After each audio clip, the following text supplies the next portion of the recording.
Coucou tout le monde, c'est Clem Coco. On se retrouve pour une nouvelle vidéo qui aura pour thème la review du deuxième épisode de Koh Lanta, le feu sacré, la saison actuellement diffusée sur TF1. Donc on va enfin découvrir la suite de l'aventure après l'élimination un peu violente de Célia. Je vais donc vous dire ce que j'ai pensé de l'épisode qui était un petit peu en dents de scie, mais je n'en dis pas plus. En tout cas, avant de vous dévoiler tout ça, avant de vous donner mon avis, je voulais une nouvelle fois, car je ne lâche jamais l'affaire, vous remercier pour tout votre soutien, votre fidélité, toutes vos vues, vos commentaires, vos réactions. Vraiment, vous êtes au top. On est de plus en plus d'abonnés, donc je suis vraiment touché. La dernière vidéo a cartonné et on est presque à 8000 vues, ou on est peut-être déjà à 8000 vues. En tout cas, merci à vous. Vraiment, sans vous, je ne suis rien, donc vraiment merci 1000 fois. Grâce à vous, on partage à mort sur Koh Lanta. C'était le but de la chaîne, donc je suis très content. Merci vraiment à vous. J'insiste, je suis désolé, mais je ne vous remercierai jamais assez. Si vous ne voulez pas louper les prochaines vidéos de Clem Coco, qu'est-ce qu'on fait? On s'abonne à la chaîne, on déclenche la cloche de notification si on ne veut rien louper. Vous pouvez vous perdre dans l'onglet communauté. En ce moment, il y a la grande finale du tournoi de votre candidat préféré all time. C'est les derniers votes, donc on s'accroche. Il ne sont plus beaucoup de candidats. Donc on va bientôt découvrir d'ailleurs qui est le grand gagnant du tournoi. En fin de semaine, on va découvrir. Assez excité, même si bon, je pense que j'ai une petite idée de qui ça va être. Mais en tout cas, merci aussi pour ce soutien au niveau du tournoi. Vous pouvez mettre un pouce bleu à la vidéo, ça fait toujours plaisir. Vous pouvez aussi me suivre sur Instagram. J'essaie de poster fréquemment, donc vous pouvez me follow sur les réseaux sociaux. Et donc c'est parti, découvrons ce qui s'est passé dans les aventures d'Alexandre, Elena ou encore Nicolas. Et donc pour commencer, je ne vais pas vous reparler du pré-générique et du générique puisque c'est le même que la semaine dernière. Ce sera le même pendant plusieurs épisodes. Ils vont être modifiés au fil de la saison selon l'évolution des péripéties des aventuriers du feu sacré. Mais en tout cas, toujours autant rempli de spoil, toujours plein d'images qui dévoilent un peu où les candidats se trouvent au niveau des épreuves. Donc c'est un peu dommage. J'ai un petit peu mieux regardé que la première fois, puisque la première fois on découvrait, donc on avait plein d'images d'un coup. Là j'ai un peu mieux regardé, effectivement ça spoil pas mal. Le générique, il y en a beaucoup d'entre vous qui ont été choqués par la musique. Alors c'est vrai que la musique est clairement pas ouf, je l'avais déjà dit dans ma première review. On préférait les premières saisons où la musique était hyper dynamique, ça allait dans tous les sens, c'était hyper puissant. Là c'est vrai que c'est un peu en mode tranquille, c'est pas foufou. Je suis un peu déçu à niveau musique, effectivement, qu'il n'ait pas gardé les musiques légendaires de l'émission, c'est un peu dommage. Mais en tout cas voilà, je vais pas batailler plus sur ce passage parce que ce sera le même pendant plusieurs semaines. Donc voilà, en tout cas, ça spoil à mort. Comme je disais la semaine dernière, spoil, c'est le mot du pré-générique et de générique, clairement. Et donc c'est parti, on commence la review et on rentre dans l'épisode avec une musique tranquille, une musique calme, assez douce quand même. Et on retrouve les jeunes après le conseil. Et là d'un coup, on est un peu surpris, on sait pas trop ce qui se passe. Benjamin et Tania nettoient le camp, ils balayent, voilà, ils mettent la main à la pâte. Clairement, ils font le ménage, ils montrent bien qu'ils sont là, qu'ils ne font pas rien, ils sont pas en train de glander. Donc ça c'est plutôt rigolo, on voit vraiment qu'ils sont en mode désolé, hein, on n'a pas fait grand chose les 3 premiers jours, mais on est là. Hein, nous éliminez pas, s'il vous plaît, on est là, gardez-nous. Donc j'ai trouvé ça assez rigolo, c'est assez flagrant que clairement ils veulent montrer qu'ils sont utiles sur le camp. Et on a même peut-être une petite pique à Benjamin, on sent que le binôme est assez soudé, hein, clairement. Si vous voulez le cacher, c'est raté, hein. Tout le monde a bien compris que c'était un binôme très uni. Mais c'est vrai que bon, il faut quand même petit couple de la Villa des Cœurs Brisés. Ça peut paraître mignon, moi je trouve ça un peu perdu de s'être affiché aussi rapidement. Mais en tout cas voilà, ils mettent la main à la pâte, ils travaillent, ils montrent bien qu'ils sont là. Et on a même Tania qui se confie, qui dit qu'elle est pas trop intégrée dans l'équipe, qu'elle a eu quelques votes au conseil, donc voilà, elle veut montrer qu'elle n'est pas inutile, qu'elle peut être un élément fort sur le camp et sur les épreuves, donc elle veut montrer ça à tout le monde. Clairement elle le montre un peu trop, là c'est un peu flagrant, mais elle le montre. Et Benjamin, lui, il dit clairement qu'il va s'activer sur le camp pour gagner des points. Ben oui, mais il fallait le faire dès le début en fait,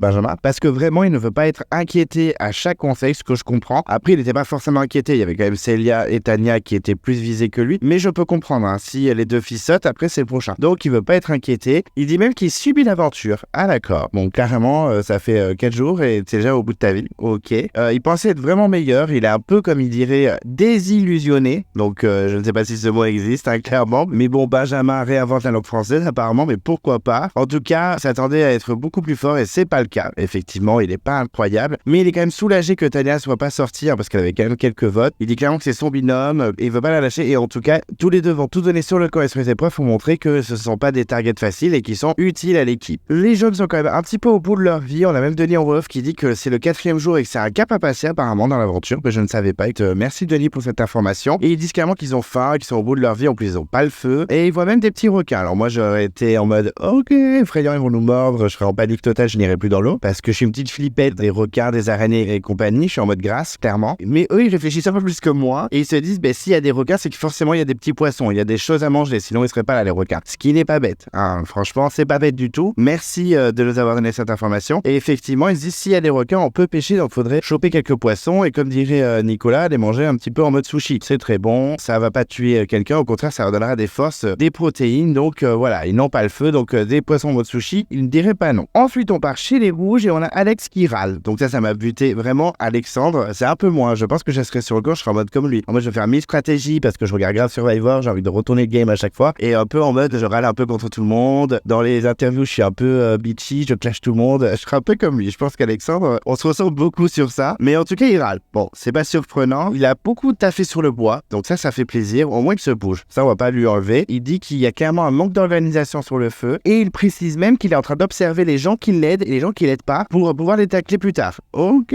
Alexandre en mode roi des dramas. Moi, je valide grave. Je me dis, ça va être rigolo. Et on a même Rudy qui a remarqué qu'il se bougeait pas mal pour le bois, pour le feu. Donc franchement, bon point pour Alexandre. Ça fait plaisir. Et il pense que même ça va le fatiguer pour les épreuves. Donc il faudra faire attention. Il faudra faire des roulements, etc. Mais oui, ce serait bien de t'organiser un petit peu. Et c'est vrai que c'est pas pour tacler Elena parce que bon, moi, elle me dérange pas spécialement, hein, même si j'ai un peu taillé dans ma première review. Mais c'est vrai qu'en plus, dans cet épisode, je vous spoil, mais on la voit pas beaucoup. Donc forcément, j'ai pas grand chose à dire sur elle. Mais c'est vrai qu'en tant que chef d'équipe, même si elle l'a pas choisi vraiment, elle n'organise pas grand chose. On n'a pas l'impression que ce soit très organisé, selon les dires de certains. Moi, je n'étais pas sur le camp. Donc, je peux pas dire que c'est organisé à 100% sûr. Mais en tout cas, selon les dires des candidats, ça n'a pas l'air très organisé. Et on a l'impression que Rudy, parce qu'il est très présent dans l'épisode, est en train de prendre le lead de l'équipe. C'est-à-dire qu'il met un peu Elena de côté et c'est lui qui prend le lead de l'équipe. On avait un peu l'impression que c'était Martin la semaine dernière, mais c'est plus sur les épreuves. Rudy, on a l'impression que c'est lui qui mène sur le camp. Il va prendre énormément de place sur le camp et dans l'épisode. Et c'est vrai que peut-être que Rudy peut prendre le rôle de chef et organiser tout ça parce que c'est vrai que c'est un peu le bazar. De son côté, Martin avoue à Elodie qu'il ne comprend pas pourquoi il n'y a pas de tarot sur l'île. Surtout que Elodie confie de son côté que ça sert à rien d'avoir le feu parce qu'ils n'ont rien à cuire. Ben clairement, faut chercher, hein, au lieu de se plaindre. Dit clairement qu'ils ont mangé que de la coco, ça la saoule. Alors clairement, je pense que la coco, c'est très rapidement redondant. Il y a un rabol qui se fait très très vite parce qu'effectivement, ça fait beaucoup de saisons où ils disent moi la coco, je peux plus. Là, ça fait à peine 4 jours et clairement, tout le monde dit ah non, mais les cocos, c'est mort. On a un Martin qui est clairement au bout de sa vie. Il a faim et il y révèle même qu'il a un bouton de fièvre. Alors, sur le coup, on est en mode ok, super, super info. Mais c'est vrai que sur l'île, le bouton de fièvre, ben, ça le fatigue énormément. Ça peut durer 15 jours, il le dit. Alors moi, j'ai jamais eu de bouton de fièvre de ma vie. Petite révélation de Clem Coco. Niveau santé, je m'en sors très bien. Donc tant mieux, je touche du bois, je touche de la peau de singe, je m'en sors bien, mais c'est vrai que j'ai jamais eu de bouton de fièvre, donc je sais pas trop ce que ça fait. Et pour ceux qui ont déjà eu et qui ont souffert, désolé pour vous, mais apparemment, effectivement, ça donne beaucoup de fièvre. Ça peut durer 15 semaines. Je me suis dit, oh pauvre petit chat, il est en train de souffrir. Donc là, pas de bouffe, pas de morale, ça va pas du tout chez les rouges. Et très rapidement, ça traîne pas, on a la convocation à l'épreuve de confort. Et le message, c'est le dernier fera de vous le premier. Ou un truc comme ça. J'ai noté, mais c'est peut-être pas au mot près, mais c'est un truc du genre. Et là, très vite, l'équipe des rouges et Elena en tête sont persuadés que c'est l'épreuve de la poutre où ils doivent passer les uns sur les autres. On a de superbes plans sur l'anatomie des candidats. C'est plutôt sympa hein, pour ceux qui ont envie de se rincer l'œil. Mais en tout cas, ce n'est pas ça. Non, ce n'est pas ça, mais ils pensent à ça. Ça se trouve, j'aurais pensé à ça à leur place. Donc je ne les juge pas. Et ils veulent grave gagner, ce qui est normal. Hein, clairement, ils veulent grave manger. Et on a même Elodie qui dit qu'elle est prête. Elle montre même ses petits abdos. Et Elodie est en mode warrior. Et Alexandre confie qu'il veut grave du riz. Voilà, il veut du riz, il veut bouffer tout de suite. Il veut absolument ça. Et je le comprends. On a envie de se remplir l'estomac. Bon, ça fait 4 jours qu'on n'a pas bouffé en fait. Ils partent donc pour l'épreuve. Et au passage, il parle au totem. Et il l'appelle Pupus. C'est son petit surnom. Le totem, il s'appelle Pupus. Ben, c'est mignon. En tout cas, c'est plutôt rigolo. On sent que le totem a une petite affection, ce qui est normal parce que sans le totem, il va au conseil. Donc en tout cas, j'ai trouvé le surnom plutôt sympathique. Et ils lui disent même au revoir en partant. Ben, c'est mignon. Au revoir le totem. Bisous. À tout à l'heure. Les candidats arrivent donc à l'épreuve et très rapidement les rouges découvrent que c'est Célia qui a été éliminée, mais clairement pas de réaction, ils sont pas choqués, ils sont ok c'est Célia qui a viré, ok. Même Denis ne précise pas, regardez c'est Célia qui a viré, est-ce qu'on peut avoir une réaction? Tout on s'en fout. Ok mais ça fait pas plaisir pour Célia, déjà qu'elle s'est fait out comme une malpropre alors que ça fait 14 ans qu'elle s'est inscrite au casting, son interview m'a brisé le cœur et là vous êtes en mode Célia... rien à foutre. Ok, mais ça fait plaisir, je pense qu'elle ne sera pas contente de voir sa télé. Et rapidement, Denis explique le fonctionnement un petit peu du talisman, qu'il est remis en jeu à chaque jeu de confort, donc nous on le savait, on l'avait appris dans l'épisode d'avant. Et on sent un petit Nicolas déçu. Eh ben oui, Nicolas, eh ben oui, tu ne garderas pas le talisman jusqu'au bout de l'aventure, mais non, ça ne se passe pas comme ça. Et oui, c'est Koh Lanta, il y a plein de twists et de petits arrangements à chaque fois, donc clairement, non, tu n'auras pas le talisman. Et d'ailleurs, il le repose en mode au revoir, petit talisman, bisous, bisous, peut-être à tout à l'heure. Et il annonce que si les jeunes gagnent, ben, Nicolas récupère son talisman, classique. Mais si les rouges gagnent, c'est un rouge qui récupère le talisman. Ok, alors moi, j'ai pas trouvé ça super cool pour Nicolas, pas parce que c'est Nicolas et que je l'adore, parce que apparemment, j'ai beaucoup insisté sur le fait que je l'aimais bien, parce qu'il y en a certains d'entre vous qui m'ont dit dans les commentaires, oui, bon, ben c'est bon, on a compris que t'aimais Nicolas. Ok, mais effectivement, je l'aime bien, désolé. Bon, je l'ai moins aimé dans cet épisode. Je spoil un petit peu mes bilans candidats, mais je l'ai moins aimé dans cet épisode. Il m'a un peu saoulé. Mais bon, je l'aime quand même toujours. Mais c'est vrai que j'ai pas trouvé ça cool pour lui, et ça aurait été un autre candidat, ça aurait été pareil. Moi, je me dis, il s'est fait chier à gagner l'épreuve, nanana, à gagner la finale contre Elena pour avoir le talisman. Il en a profité qu'un seul conseil. Donc, c'est pas trop cool, mais bon, c'est comme ça. Denis fait un petit explicatif sur le talisman, c'est bon, tout le monde a compris. Et très rapidement, il pose des questions aux candidats, et Esteban annonce direct qu'ils ont le feu. Allez hop, ça calme tout le monde, les jeunes, ils sont calmés, ils se taisent. On a Gilles qui semble complètement dégoûté, et Gilles témoigne et il dit que ça lui fout un coup au moral. Ben oui, ben c'est comme ça, ils ont réussi à faire le feu, ils ont réussi à faire le feu. Bon. Ça fout quoi un moral, mais il faut se relever. Allez mon petit, je sais que tu peux le faire. Denis annonce rapidement la récompense, c'est un kit de pêche. Donc souvent c'est un classique, le kit de pêche tombe rapidement dans un confort. Comme ça ils l'ont dès le début de l'aventure, ils peuvent pêcher. Et là on a un Benjamin qui est euphorique, qui dit clairement que c'était son objectif de l'aventure de choper le kit de pêche afin de pêcher. Parce qu'effectivement, on avait vu dans son court portrait qu'il faisait de la chasse sous-marine avec son père et que clairement c'était important pour lui. Il était bon en natation, etc. Il est marin en même temps, donc heureusement qu'il sait nager. Sinon ça serait la galère au quotidien. Imagine t'es marin et tu sais pas nager. Ça n'a pas d'intérêt, hein. Donc il est super motivé, le petit Benjamin. Et chez les rouges, ça râle, Église et qui râle, Alexandre, comme d'habitude. Mais bon, moi j'adore ce côté râleur. Moi je kiffe bien Alexandre. Et il dit clairement qu'il aurait préféré du riz. Ok. Clairement, lui c'est le riz et puis c'est tout. Mais franchement, moi j'aurais dit pareil. Alors moi déjà, la pêche, je pense que je n'aurais même pas tenté, à moins que personne ne veuille le faire. J'aurais voulu de la bouffe instantanée en fait, en mode fast-food, vous me donnez la nourriture tout de suite. Donc je le comprends, je le juge pas. Même si je peux comprendre qu'il agace à râler tout le temps, moi je le comprends clairement, j'aurais râlé autant que lui. Denis explique l'épreuve, donc il y a 10 cibles à éclater. Donc c'est une épreuve de relais à 9, puisque Célia a été éliminée dans l'équipe des jaunes. Et on a d'abord un parcours aquatique, on a une espèce de mur incliné, ensuite un filet où il va falloir marcher dessus, ça va être un peu la galère, les candidats vont pas mal tomber. Et ensuite une échelle horizontale un peu flottante, donc c'est un petit peu compliqué mais ça va. Les candidats vont quand même pratiquement tous bien s'en sortir sans tomber. Et ensuite ils auront chacun 3 tirs afin de briser une cible, et si au bout des 3 tirs ils n'ont pas réussi, c'est le relayeur suivant qui part, qui affronte le parcours et qui tire 3 tirs à son tour. Sauf qu'une fois les 8 premiers passés, c'est le dernier, le 9e, qui lance toutes les munitions restantes pour éclater toutes les cibles. Ok, bon, en gros, il faut éclater les 10 cibles le plus rapidement possible sous forme de relais. J'ai trouvé ça cool qu'ils aient chacun 3 tirs. Comme ça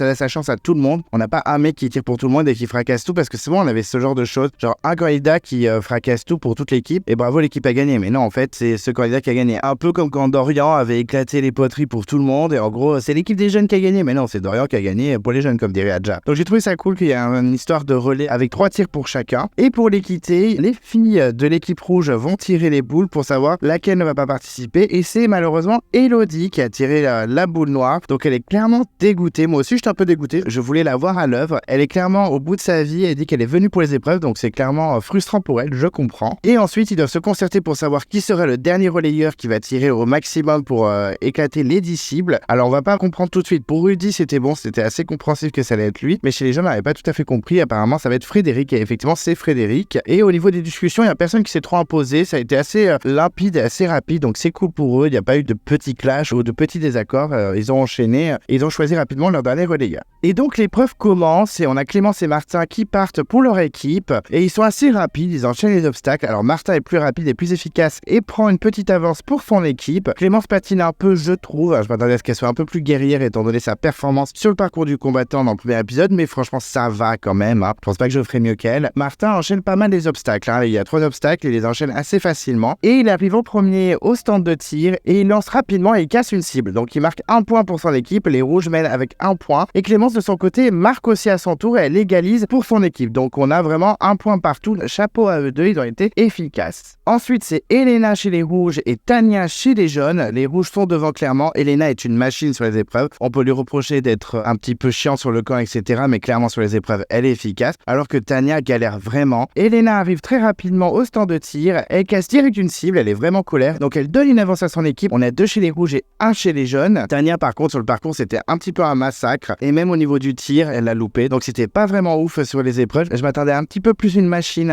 sur les épreuves. Tania, pour l'instant, elle me déçoit un peu. Et ensuite, chez les rouges, c'est Anne-Sophie qui part et Quentin pour les jeunes. Anne-Sophie est plutôt efficace sur le parcours et par contre, elle tire et elle manque, mais de peu. Elle a failli le toucher, mais de peu. Et Quentin, de son côté, arrive. Il a un peu rattrapé pour les jeunes et il casse une cible directe en 3 secondes. Donc, il légalise. Il y a 2 partout. Christine, chez les rouges, part et elle se fait rattraper par Benjamin qui est ultra efficace sur le parcours. Donc, déjà, il est super bon nageur. Tout ce qui est passage aquatique, il est assez bon. Et puis, il est plus jeune que Christine. On a beau dire, même si Christine, pour son âge, est très très fort. Benjamin, il a la jeunesse. Donc, forcément, il est un peu plus vigoureux. Il rattrape bien Christine jusqu'à même la dépasser. Et il arrive aux cibles avant elle. Bon, Christine, elle se plante carrément sur le dernier obstacle, sur l'échelle horizontale dans l'eau flottante. Là, c'est une catastrophe. Mais Benjamin, de son côté, loupe ses tirs. Donc, dommage. Christine également. Donc, clairement, on est toujours à 2-2. Il n'y a rien qui a évolué. Gilles part pour les jeunes et Esteban pour les rouges. Et Gilles marche tranquillement. On a l'impression que c'est un petit parcours tranquille, une promenade de santé. Il n'est pas très pressé, mais il tombe pas. C'est déjà pas mal. Et Esteban, lui, il court dans tous les sens, mais avec ses cheveux qui l'handicapent. On a l'impression que c'est Tarzan dans la jungle. Tous ses cheveux tombent sur ses yeux. Et on a l'impression qu'il voit rien du tout. Il s'est un peu perdu, mais il est quand même efficace. Il arrive à avancer. Je me suis dit, mais pourquoi tu n'as pas attaché tes cheveux, Esteban? Parce que là, clairement, tu ne vois rien. Ça m'a fait un peu rigoler, j'avoue. Et Gilles, de son côté, il loupe ses tirs. Super. Alors que Esteban, lui, tire direct et marque un 3e point pour son équipe. Donc, les rouges mènent. Nicolas, de son côté, trace pour les jeunes et tire, mais loupe. Donc là, j'étais hyper déçu. Je suis en mode, ah d'accord. Donc, Nicolas, tu loupes tes tirs. Très bien. Julie arrive à son tour pour les rouges, mais elle loupe aussi. Donc j'étais un peu déçu aussi de Julie. Je trouve qu'en épreuve, pour l'instant, elle n'est pas incroyable non plus. Grace, de son côté, arrive aussi aux cibles. On voit plus du tout les obstacles. On voit plus les parcours. Apparemment, les candidats étaient assez efficaces, donc pas besoin de montrer. On montre direct au niveau du stand de tir. Ok, parfait. Et Grace, au bout du 3e tir, casse enfin sa cible. Et donc, on a égalité 3 chez les rouges, 3 chez les jaunes. Emine arrive à son tour, mais il loupe tous ses tirs. Donc super, merci Emine. Laura débarque pour les jaunes, mais elle loupe également. Bon, c'est dommage. J'y croyais un petit peu pour Laura. Et donc, c'est Frédéric, le dernier relayeur, qui part pour les jeunes. C'est lui qui va devoir tirer au maximum pour casser les 10 cibles. Et il part avant Rudy parce que c'est Alexandre qui arrive chez les rouges au niveau du stand de tir et il casse direct sa cible. Donc j'étais vraiment très content pour lui. Je me suis dit, ah ben au moins il va montrer qu'il n'est pas inutile sur les épreuves et que c'est pas qu'un gros stratège. Et effectivement, il donne l'avance à son équipe. Ils sont à 4 points pour les rouges et 3 points pour les jeunes. Frédéric arrive à son tour et casse une 4e cible très rapidement. Donc on a égalité 4 partout. Mais Rudy arrive à son tour. Il a bien rattrapé et il devrait se dépêcher parce qu'effectivement, Frédéric casse une autre cible, donc il prend l'avance. 5 pour les jaunes, 4 pour les rouges. Frédéric enchaîne en plus et ils sont à 6 pour les jaunes et 4 pour les rouges. On sent que les jaunes vont rapidement l'emporter, mais Rudy lâche pas et il tire et il remonte à 5 cibles. Il rattrape petit à petit. Frédéric n'a pas dit son dernier mot puisqu'il tire une nouvelle cible et ils sont à 7 points contre 5 pour les rouges, mais Rudy se rapproche, il casse à nouveau une cible, donc on est à 6 cibles pour les rouges, 7 cibles pour les jaunes et il lâche pas l'affaire parce que Rudy égalise, donc on est à 7 partout. Il y avait un petit suspense dans l'épreuve, j'ai trouvé ça plutôt cool, mais par contre Denis précise en voix off qu'ils n'ont pas le même nombre de munitions. Effectivement, ça je l'avais pas compris, peut-être qu'il l'a dit et que je l'ai pas suivi. Ils ont un nombre de munitions bien précis et si Frédéric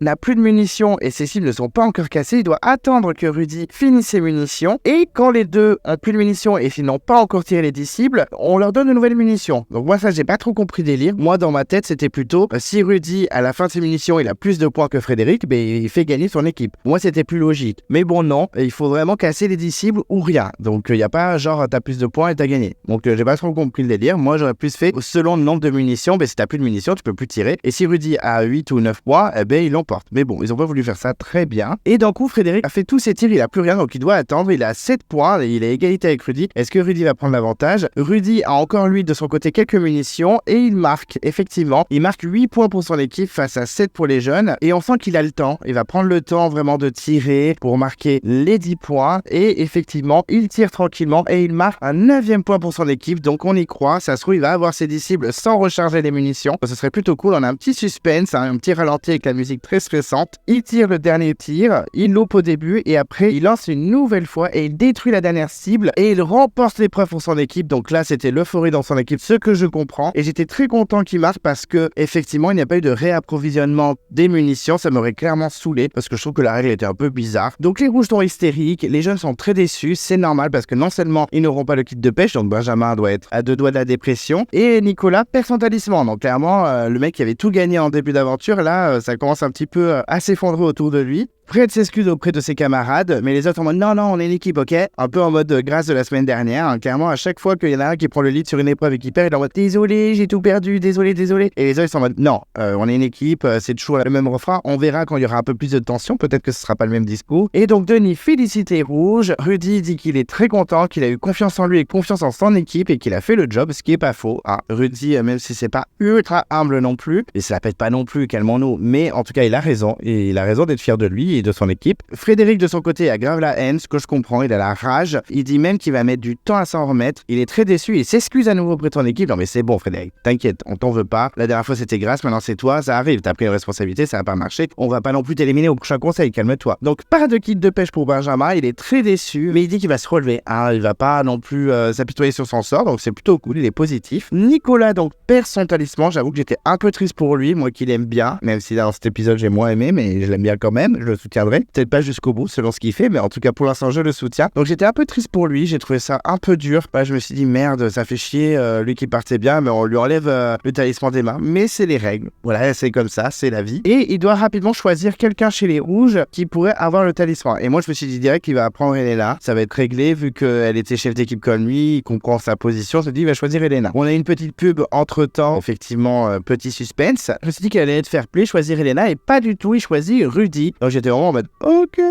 mais pourquoi Rudy en fait? Je me dis s'il choisit pas Elena, pourquoi tu choisis Rudy? Le but c'est d'handicaper l'équipe d'en face, donc choisis peut-être quelqu'un qui est un peu perdu comme Emine, Alexandre, ou voire peut-être Elodie, qui sont des candidats pas forcément au top du top au niveau stratégique, même s'il est pas au courant de tout. Mais quand tu as un regard extérieur, tu vois bien que Emine c'est le plus faible et que Alexandre il a pas les abdos de Esteban ou de Nicolas. Enfin, au d'un moment, ça me semble logique. Donc clairement pour moi c'est un mauvais choix stratégique, mais on sent que Nicolas c'est un Vincent le rugbyman, même si j'adore Vincent le rugbyman, en mode fair play sur le mérite, gna. Donc peut-être qu'il va me gonfler au fil de la saison. Je ne sais pas, c'est un mystère. Mais en tout cas, voilà, j'étais un peu déçu de son choix. Je trouve qu'il n'est pas du tout stratégique. Et même Denis rajoute qu'il ne demandera pas pourquoi. Il ne demandera pas au candidat pourquoi il donne le talisman. Je te réponds.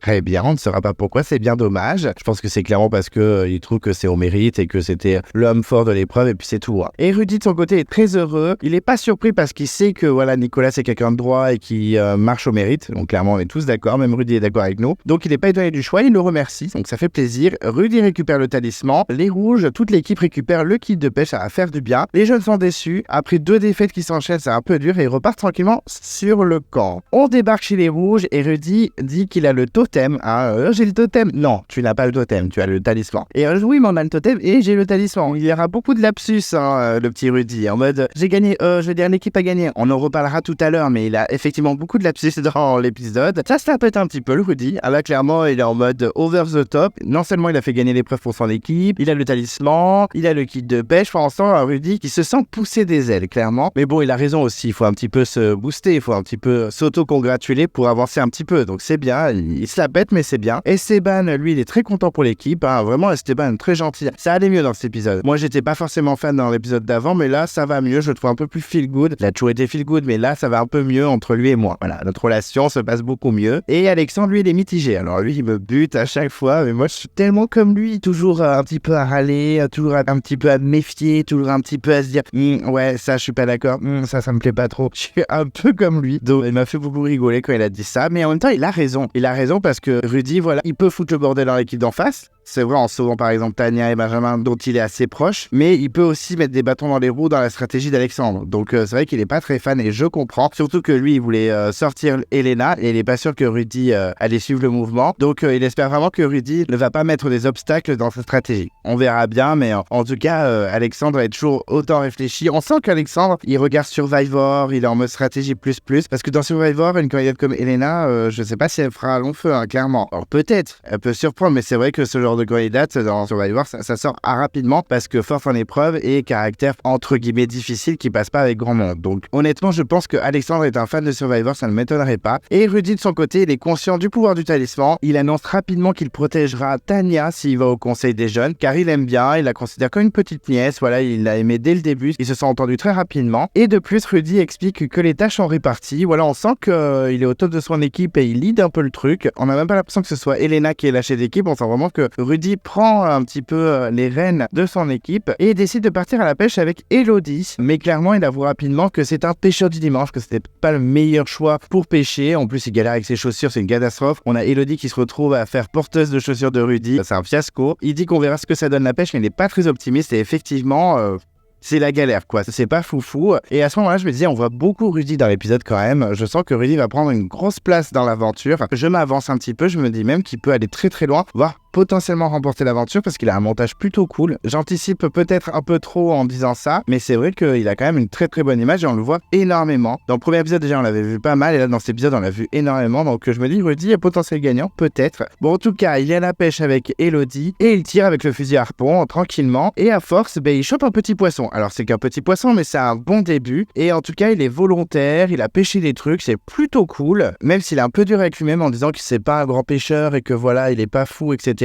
Mais au moins il tente le truc, il réussit à avoir un petit poisson, même si Elodie fait son assistante avec ses chaussures, voilà, il joue le jeu, et en tout cas c'est plutôt cool. D'un autre côté, on a les 4 autres filles, c'est-à-dire Elena, Anne-Sophie, Christine et Julie, qui ont chopé le filet, mais c'est clairement le bordel, il est tout emmêlé, c'est un fiasco, clairement c'est pas la plus grande réussite au niveau filet, et rapidement Anne-Sophie avoue qu'elles ont eu un peu de mal, elle demande même l'aide d'Esteban, et il y a Esteban qui arrive, oh là là, 4 sirènes mais pas de poisson, ça m'a tué. Esteban, franchement ça va un peu mieux, je trouve qu'il avait des petites punchlines sympas, des trucs plutôt cool. Et effectivement, oui, il n'y a pas de poisson parce que le filet est tout emmêlé. Esteban leur révèle qu'il faut lancer le filet. Il ne faut pas juste le poser dans l'eau, il faut vraiment le lancer. Et on sent que Esteban, en fait, n'est pas si doué que ça. Il donne des conseils, mais on le sent pas très à l'aise non plus avec le filet. Et il y en a même Elena face caméra qui avoue que là, clairement, on n'a personne qui sait utiliser le filet, donc il va falloir utiliser nos cerveaux. Ça m'a fait rigoler. Et on a un petit plan d'Esteban qui jette le filet n'importe comment, comme un vieux sac à patates. C'était n'importe quoi. Je me suis dit, ok, c'est encore pire que Boris au Vietnam quand Marine et Aurélie se moquaient de lui. Tellement drôle. Rapidement, face caméra, il avoue qu'il est pas bon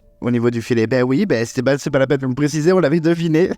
C'était assez épique ce petit moment. Rapidement, on a Elena aussi qui avoue que c'est compliqué par rapport à son hygiène de vie assez parfaite. Donc là, j'avoue que je pense que Twitter était en mode gna gna gna gna gna. Elle dit encore qu'elle dort 8 heures par nuit, qu'elle mange beaucoup. Effectivement, elle parle de ça. Je pense que le montage la met bien en avant en mode regardez, c'est la tête de turc de la saison. Donc effectivement, par rapport à son mode de vie, c'est plus compliqué. Oui, elle était hyper sportive. Elle avait 4 repas bien définis, nombre d'heures de sommeil à respecter. Donc là, oui, c'est un peu compliqué. Donc c'est un peu difficile pour elle. Et Rudy, d'un coup, ramène son petit poisson, le petit poisson qu'il a pêché avec Elodie. Et les gens ont l'air plutôt contents. Bon, après, c'est qu'un petit poisson, mais c'est déjà un bon début. C'est pas la folie totale, mais ça reste un début. Donc les candidats sont quand même plutôt satisfaits de cette première partie de pêche. Chez les jeunes, c'est un petit peu la dépression. Benjamin est complètement dépité pour le kit de pêche. Et là, rapidement, il se confie un petit peu. Il raconte un peu sa vie de pêcheur avec son père, qui dit clairement qu'il a voulu faire Koh-Lanta pour pêcher, pour faire de la pêche sous-marine dans les Philippines. Il parle également de son père, voilà la relation qu'il a avec son père. Il est très déçu d'être passé à côté du kit de pêche parce que son père a pu le voir en train de pêcher. Voilà, il est un peu triste, il espère quand même croiser le kit de pêche un jour dans l'aventure. On sait jamais s'il y a un swap d'équipe ou s'il va à la réunification. Donc en tout cas, il est déçu et je peux comprendre parce que quand on a un petit objectif comme ça, c'est un peu dommage. Et les deux jeunes révèlent qu'ils sont très contents que Rudy ait le talisman. Ils sont conscients qu'ils ont une bonne relation avec lui depuis le début. Ils sont un peu rassurés en fait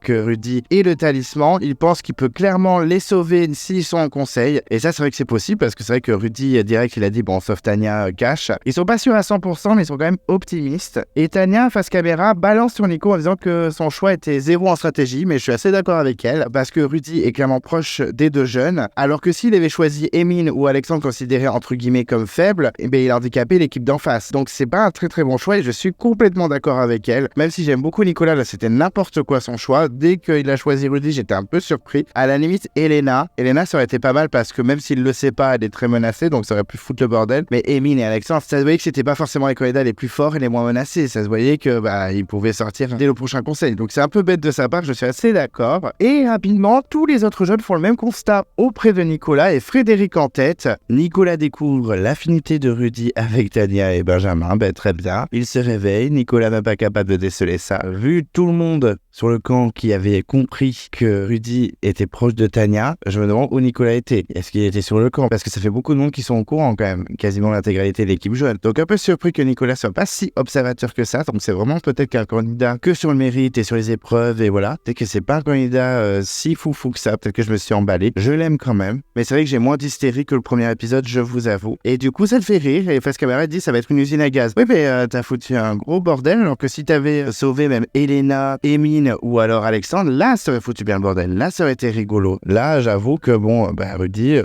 voilà quoi, il n'était pas menacé, donc c'est pas le meilleur des choix. Frédéric est persuadé que Rudy va donner son talisman à Tania en cas de conseil jeune. Je ne serais pas surpris, puisqu'en plus il l'a confirmé de son côté, donc ce serait pas choquant. Clément dit que c'est sûrement un choix stratégique aussi de Nicolas. Clément s'ajoute quand même que Nicolas peut être stratégique et en faisant ça, il s'allie directement avec Rudy qui est dans l'équipe d'en face, donc ça peut être intéressant. Oui, enfin moi j'aurais pas fait cette stratégie, mais pourquoi pas. Clémence pense que Nicolas est stratégique, pas sûr. Frédéric révèle qu'il avait vu clairement le rapprochement entre Rudy et Tania dès le bateau. Déjà sur le bateau avant le naufrage, ils étaient assez proches. Donc ça va être assez tendu s'il y a conseil jeune. Je suis assez impatient de voir le conseil si les jeunes perdent. Et du coup, j'avais envie que les jeunes perdent un petit peu pour voir le gros bordel, j'avoue. De son côté, Rudy annonce que s'il gagne, et là tout le monde arrête en mode si tu gagnes, si on gagne, nouveau lapsus de Rudy en mode je vais gagner, c'est moi Rudy, les rouges c'est moi. Je trouve ça assez rigolo. Je dirais, mais vous avez compris MDR, mais bon c'est un petit peu révélateur. J'avoue que est-ce que Rudy a pas un petit ego?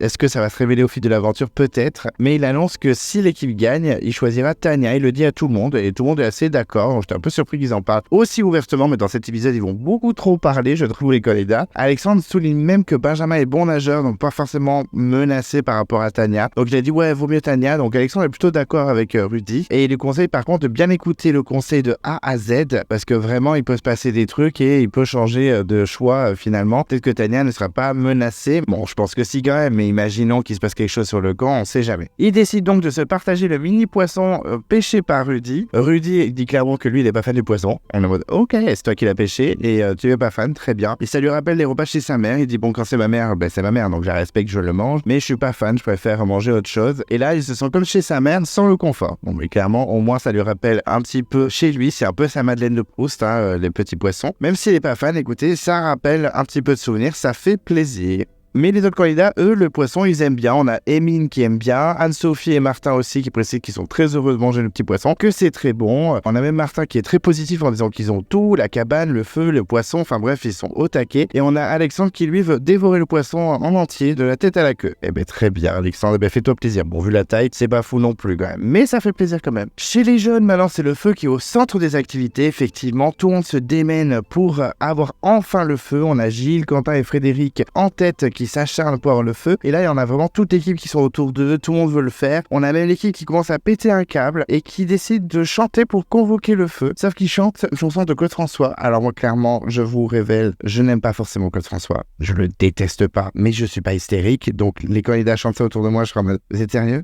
Non, on chante autre chose. Il y a 1 milliard de chansons qui sont 4 fois mieux. Mais bon, ils décident de prendre cette chanson. Donc ils chantent Alexandre et Alexandra, il me semble. Alors qu'il n'y a même pas Alexandra des 4 terres et que je n'adore. Mais bon, ok, très bien. Et ils décident de chanter ça pour convoquer le feu. Et bon, ça apporte pas ses fruits. On a Nicolas qui est très déçu, il dit qu'il est épuisé parce que malgré tous les efforts, ça ne fonctionne pas. Mais Quentin, il veut pas lâcher l'affaire. Quentin, il a le démon. Il dit, moi, c'est mort, je veux le faire. Ici, à tel au taquet, tout le monde le motive. On a même Frédéric qui est collé à lui pour tenir le bout de bois.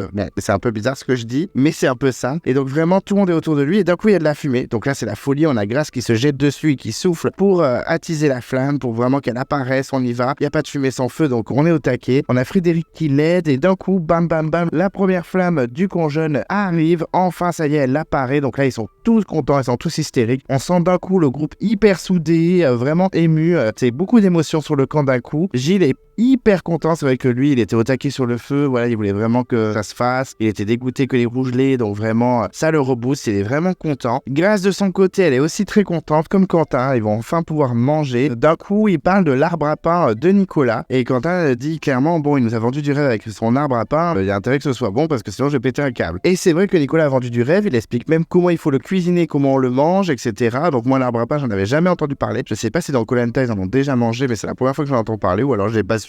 Désolé. Et finalement, Denis nous révèle en voix off que c'est pas du tout de l'arbre à pain, c'est du pandanus. Eh bien, très bien. Donc, ils ont confondu, enfin, Nicolas a confondu, donc ça va buter. Et clairement, ils vont manger du pandanus, alors que c'est un petit peu épineux de manger du pandanus. Effectivement, ça pique la gorge. Et Quentin ne va pas y échapper, effectivement. C'est le premier à goûter et il est en mode, oulala, ça me pique la gorge, c'est bizarre. On est en mode Cécilia de Thaïlande quand elle avait mangé je sais plus quoi et que d'un coup, ça lui brûlait dans la bouche. Eh bien, c'est un peu le même délire. Et il dit clairement, on a l'impression de manger du poivre directement, une cuillère de poivre, c'est un enfer. Donc ils se disent, bon, on va peut-être changer la cuisson, c'est peut-être la cuisson qui va pas, mais ça ne change rien. Ce n'est pas de l'arbre à pain, c'est du pandanus. Bon, après, moi, je n'y connais rien du tout en fruits exotiques, surtout ce genre de fruits. Je connais la mangue, la banane, le fruit de la passion à la limite, mais là j'aurais pas reconnu, donc je fais mon malin parce que Denis nous l'a précisé, mais clairement j'aurais été comme eux en mode mais pourquoi cet arbre à pain n'est pas bon alors que ce n'est pas de l'arbre à pain clairement. Et donc la cuisson ne change rien, mais ils mangent quand même. Il y en a plein qui n'en ont rien à faire, mais il y a certains comme Quentin qui sont vraiment au bout de leur vie parce que c'est vraiment trop piquant. Je me dis peut-être qu'il est un petit peu trop sensible, mais il est sûrement allergique le pauvre, donc j'ai eu un peu de la peine pour lui. Il est au bout de sa vie, c'est clairement une leçon de vie. Voilà, faites attention, ne mangez pas n'importe quoi. C'est une des règles fondamentales de Koh Lanta, ne mangez pas sans savoir ce que c'est, parce que ça peut être empoisonné. Par exemple, le personnage principal du film Into the Wild s'en rappelle. Je spoil pas, pour ceux qui ont la ref, vous comprenez de quoi je parle. Et effectivement, le lendemain, les jeunes ne sont pas bien du tout, le repas leur reste sur l'estomac, et en particulier Quentin, qui est vraiment au bout de sa vie. Il a mal au crâne, il a des nausées, il a la langue gonflée et sèche. On sent que ce pandanus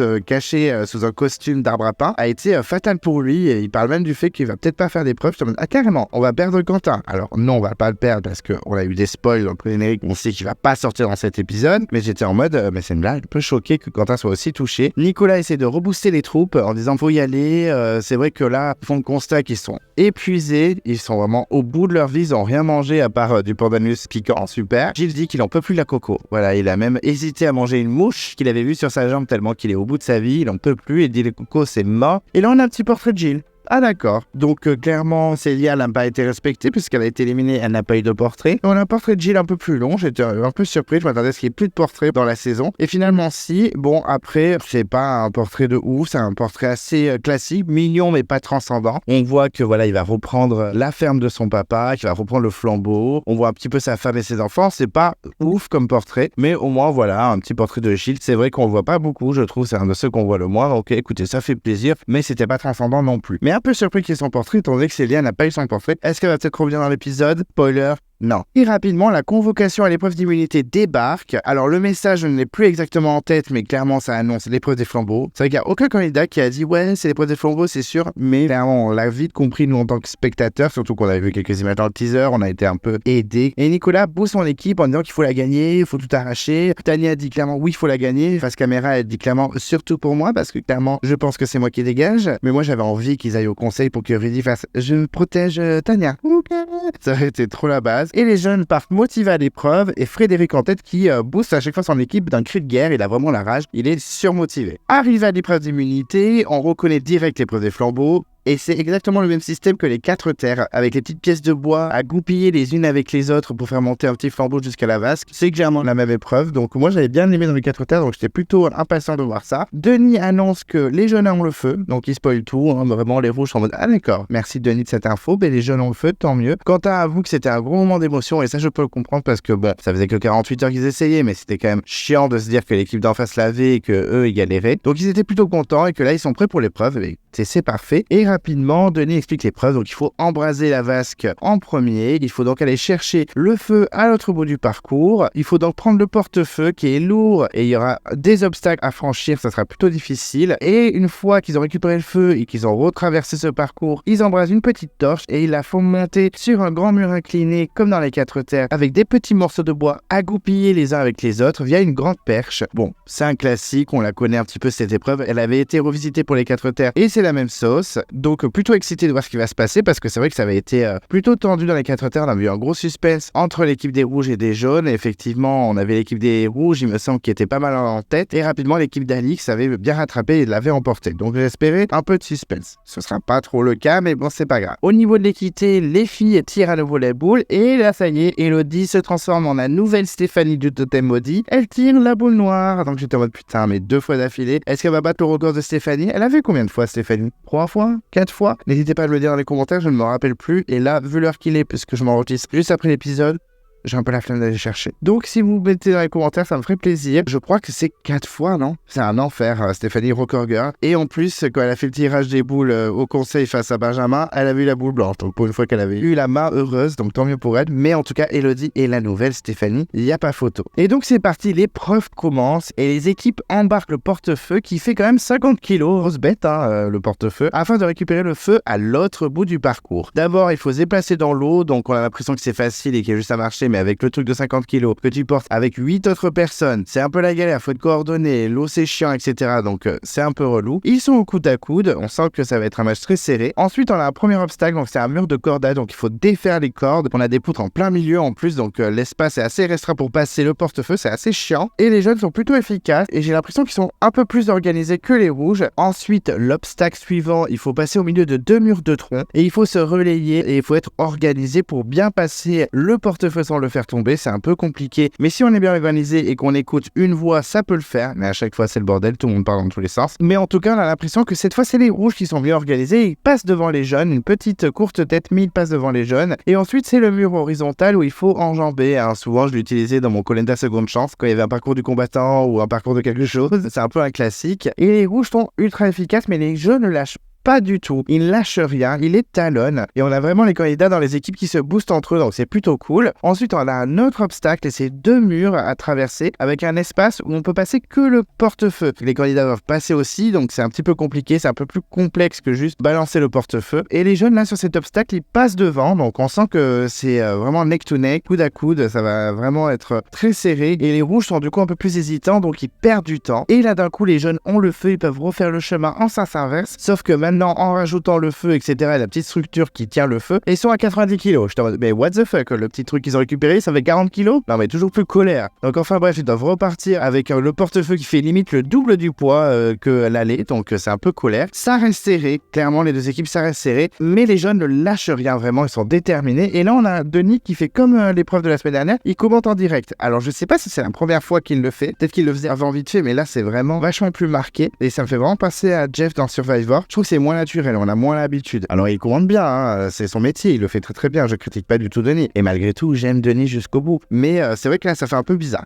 J'avoue, c'est un peu chelou. D'habitude, il commente en voix off et voilà, c'est classique. Là, le fait qu'il commente vraiment en direct, ça m'a fait un peu bizarre. Peut-être que j'avais pas l'habitude ou alors j'avais jamais trop observé, mais j'ai l'impression que c'est un peu nouveau. Et les jeunes sur les obstacles confirment leur avance. On a même un Benjamin qui est plutôt efficace sur l'épreuve, qui aide bien son équipe. Ils sont vachement plus organisés et efficaces que les rouges. Ils sont déjà au niveau des 2 murs de tronc, il faut passer la vasque au milieu, alors que les rouges sont en train d'enjamber le mur horizontal. On sent que les jeunes ont un peu plus d'avance, mais tout peut se jouer sur le mur incliné, on l'avait déjà vu dans les 4 terres, donc tout est possible. Les jeunes passent le dernier obstacle, mais ils sont bloqués, effectivement. Il y a une poutre à défaire avec des cordages. La première fois qu'ils sont passés, ça allait parce qu'ils n'avaient pas la petite structure avec la flamme, etc. Mais là, c'est trop grand. Il faut vraiment défaire cette poutre qui est au milieu. Donc, ils perdent du temps, mais bon, les rouges vont passer aussi sur ce passage, donc ils vont autant perdre du temps. Chez les rouges, c'est pas foufou. Et on a Emine qui fait perdre beaucoup de temps, surtout qu'en plus, à un moment, il fallait passer dans la structure. Lui, il fait carrément le tour, donc clairement, il ne respecte pas les règles du jeu. Il est en mode Alain de Thaïlande, qui ne comprenait jamais rien aux règles des épreuves, ça me bute. Donc Emile nous fait une Alain de Thaïlande. Et les jeunes de leur côté, ils tracent tranquillement, alors que les rouges, ça s'agace, ça s'énerve un peu. Martin tente de reprendre les choses en main, mais c'est un peu compliqué. Et là, c'est bon, d'un coup, les jeunes arrivent devant le mur incliné et ils embrasent leur petite torche afin d'embraser la vasque qui est tout en haut. Et c'est Gilles qui prend la directive en prenant la perche, suivi par son équipe, et ils imbriquent leur première pièce de bois. Donc clairement, ils prennent une belle avance devant les rouges. Et là, ça y est, les rouges arrivent enfin devant leur mur incliné. Ils tentent de rattraper, mais les jeunes sont vraiment efficaces.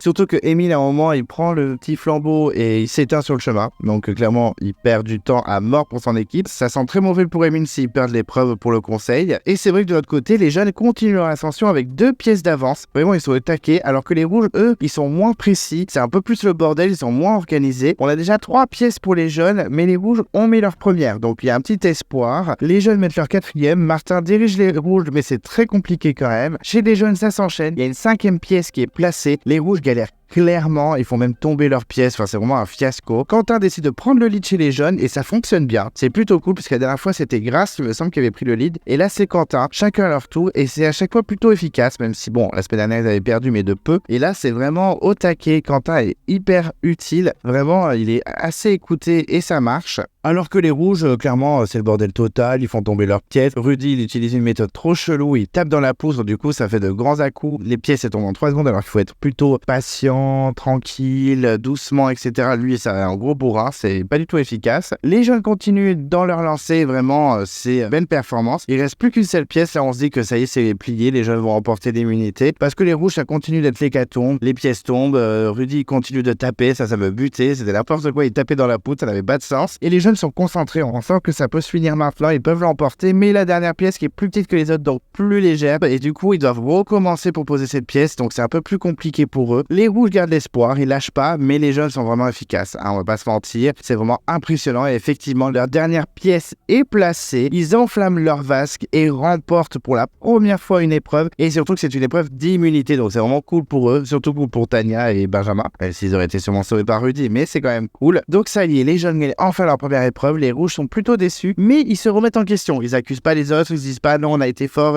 c'est pas normal, non, ils sont plutôt fair play, ils disent voilà c'est notre faute, on a été moins organisés, ils ont été très efficaces, la tendance s'inverse enfin, et Denis félicite les jeunes, donc ils sont plutôt contents, ils n'iront pas au conseil. Nicolas dit que c'est un nouveau départ, il est fier de son équipe, et là il préfère l'avouer, ils sont venus avec une petite pression sur l'épreuve, et il dit même la phrase on va pas se cacher, j'ai aimé, parce que c'est une de mes phrases cultes, c'est un de mes tics de langage, donc merci Nicolas, un petit point commun avec Nicolas, mon candidat préféré pour le moment, même si dans cet épisode il était pas fou. Enfin bref, et Quentin est plutôt content, voilà, il veut pas se reposer sur ses lauriers, mais il est plutôt content, il est satisfait. Denis précise que les rouges ont placé aucune pièce, ça fait plaisir. Alexandre parle même de raclée des jeunes, clairement ils ont pris une raclée dans leur tête par l'équipe des jeunes. Rudy là, il m'a un peu déçu au niveau de la réaction, il fait un petit peu son malin, il dit bon voilà, on les a laissés gagner, c'était un peu les vacances pour eux, mais on va revenir en mode trop vénère. J'étais en mode ok, alors peut-être que c'était pour rigoler, peut-être que je le prends un peu trop au pied de la lettre, mais j'avoue que sur le coup j'étais en mode mais calme-toi Rudy, redescends sur terre, t'as gagné que 2 épreuves, calme-toi. Quentin récupère le totem pour les jeunes et repart sur le camp, et Denis récapitule un petit peu le système du talisman pour le conseil des rouges, et il donne rendez-vous dès demain soir à l'équipe des rouges pour la première élimination de l'équipe. Chez les jeunes, c'est la folie sur le camp, ils ont enfin gagné, bon ils ont rien à bouffer comme précise Frédéric, mais c'est pas grave, ils ont quand même le totem, ils iront pas au conseil. Quentin dit qu'il est très fier de lui, voilà, il est fier de lui, il est fier de son équipe, il s'est battu malgré le fait qu'il était faible, il pensait même pas faire l'épreuve et du coup il a tout donné, il a montré les dents, c'est plutôt cool, et Grace calme un petit peu le jeu sur le camp en disant oui mais par contre attention avec cette confiance, enfin là on a gagné, mais il faut gagner tout le temps, faut rester focus, c'est bien. Grace, elle remet un peu les pendules à l'heure, j'ai bien aimé. Et là d'un coup on a le drama Tania, effectivement Quentin a entendu et vu Tania parler à Rudy après l'épreuve, il y a un petit drama et il balance qu'elle aurait dit à Rudy qu'elle était en danger, donc moi j'ai pas trouvé ça si scandaleux, enfin dans le sens où elle a eu raison aussi de lui parler un petit peu, ça me choque pas, mais pour certains c'est de la triche, alors calmons-nous. Je vais réitérer ce qui s'est passé, donc Quentin est plutôt fatigué par ce qui s'est passé et il lui en parle direct devant tout le monde et elle assume, elle dit oui je lui ai dit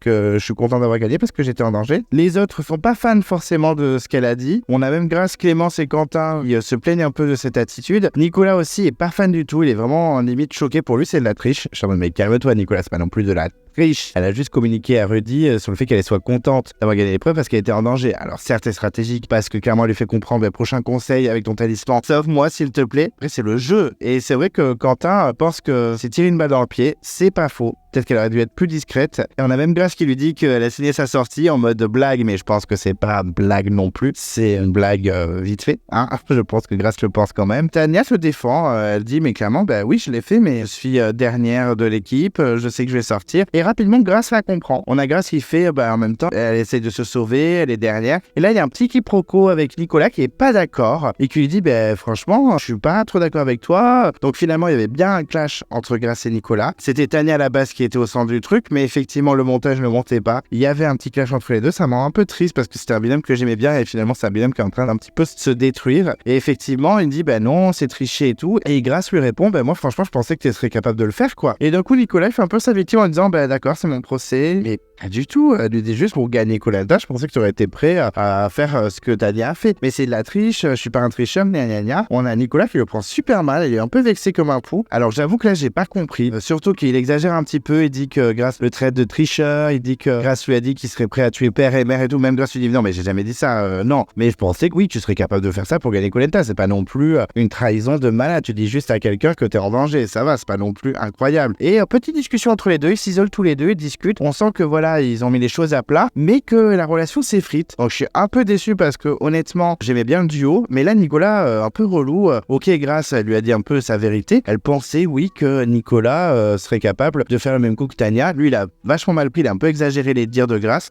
Ouais, pas trop fan. J'avoue que j'étais un peu perturbé par tout ce qui s'est passé. Tania, du coup, elle s'est un peu retrouvée effacée dans cette histoire parce qu'à la base, ça partait d'elle. Et finalement, Nicolas et Grace s'est embrouillés pour pas grand-chose. Mais Nicolas a vraiment surexagéré sa réaction. Et en plus, il ment un peu sur les dires de Grace. Elle a jamais dit que c'était un tricheur. Elle a jamais dit qu'il serait prêt à vendre père et mère pour le jeu. Donc, ouais, pas trop aimé. Et je suis un peu déçu que ce binôme se frite. Je les aimais bien. Mais là, Nicolas, t'as peut-être un petit peu abusé. Calme-toi. Et chez les Rouges, Staral, et cette fois, ce n'est pas Alexandre, c'est Martin qui est fatigué. Il est à bout de nerfs, en plus se fait mal, donc ça l'énerve encore plus, son bouton fièvre, les jambes qui font rien, il commence à péter un câble, il tacle un petit peu tout le monde en mode bougez vos fesses, vous faites rien, voit tout le monde en mode vous me regardez, il leur dit même faites quelque chose parce qu'en fait si vous me regardez on va pas avancer, on sent qu'il est un peu exaspéré, c'est un peu le coup de gueule de Martin, est-ce que c'est très utile de faire ça en début d'aventure, je ne sais pas, mais en tout cas il est vénère, et d'un autre côté on a une discussion entre Christine et Julie pour savoir qui c'est qui va dégager. C'est vrai que Martin il est plus dans la vision du jeu en mode il faut avancer sur le camp, il faut faire évoluer le camp, le feu, etc. Et elle est en mode stratégie tout de suite, on est en conseil, on y va. Et là, Christine, qui à la base voulait sortir Elena avec son petit groupe Alexandre, Julie, Elodie et Emine, et là d'un coup, non, elle veut sortir Emine finalement. Parce que il est en mode faible, elle veut sortir les gens faibles. Elle dit, Elena, elle est forte, je veux la garder. Je sais qu'il y a une liste de personnes qui voulaient dégager Elena. Et dans la liste, elle cite Esteban, alors que je pensais qu'il y avait peut-être une alliance à 4 avec Elena, Rudy, Esteban et Martin, et finalement pas du tout. Esteban comptait bien virer Elena à la base. Même Rudy disait que si tout le monde voulait voter Elena, j'aurais voté Elena avec le groupe. Donc en fait, non, tout le monde voulait vraiment dégager Elena. Mais elle est pas d'accord. D'un coup, Christine elle s'est réveillée, elle a dit non, moi je veux virer quelqu'un de faible, rien à foutre. Elle en discute avec Alexandre, et Alexandre, il semble hyper déçu. Il m'a tué parce qu'il est vraiment apparemment par à l'ancienne, comme dans les vieux koh ça fait 20 ans que ça existe, mais apparemment on est en mode à l'ancienne. On vire les gens parce qu'ils sont faibles. Bon d'accord, super, moi qui voulais retourner le game et sortir des gros candidats, je suis un peu déçu. On sent qu'Alexandre est là pour jouer, pour foutre de bordel, j'aime beaucoup. Gros joueur, vraiment je l'aime vraiment beaucoup. Christine souligne bien qu'elle veut sortir un faible et elle trouve que Elena est un élément essentiel sur les épreuves, alors que de son côté, Alexandre trouve que Elena, oui, elle apporte sur les épreuves, mais c'est tout. Sur le reste, elle apporte rien du tout, donc lui, ça l'aurait pas dérangé de dégager. Et d'un autre côté, on a les trois garçons, c'est-à-dire Rudy, Martin et Esteban, qui parlent du fait que Elena est finalement importante pour le physique, donc ce serait peut-être bête de la virer si vite. Là, on sent vraiment que Emine, RIP, il va sortir, tout le monde est en train de se retourner contre Emine, et ils veulent sauver Elena. Ils mettent même une stratégie pour la sauver. On a Christine qui confirme qu'elle aussi, elle va voter contre Emine, donc les garçons sont plutôt rassurés, et ils disent,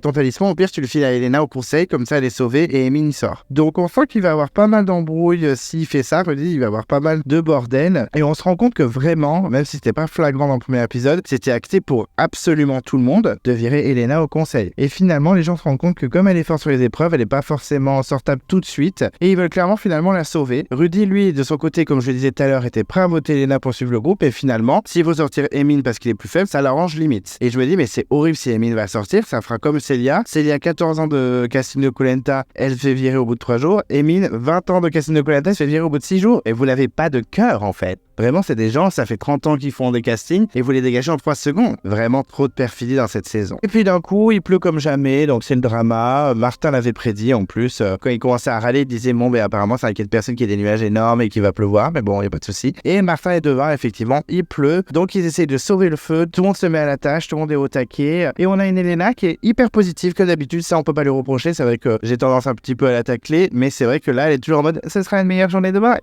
Positive attitude. Vraiment, ça fait plaisir. Et c'est vrai que l'équipe, il rage pas trop non plus. Donc c'est plutôt cool. Malgré le temps pourri, tout le monde se bouge et tout le monde est plutôt positif. Sauf Alexandre, comme d'habitude, qui dit que c'est une journée de merde. Il le prend avec le sourire quand même. Il est pas colère, mais il est un peu déçu. Voilà, il est pas très content. C'est une journée de merde, que ce soit pour le temps, mais aussi pour les stratégies et le jeu. Il est très déçu. Il se dit, là, on va virer Emine parce qu'il est faible. Super, génial. Alors qu'Emine aurait pu être un allié pour lui et sortir de gros candidats. Et d'un côté, on a Elodie qui veut sauver Emine aussi et qui veut sortir Elena qui est moins méritante. Elle est moins méritante pour elle. Et là, c'est vrai qu'on a Elodie, il y a un ego qui gonfle en disant, moi, sur les épreuves, je suis aussi forte qu'Elena. C'est juste que j'ai pas pu le montrer.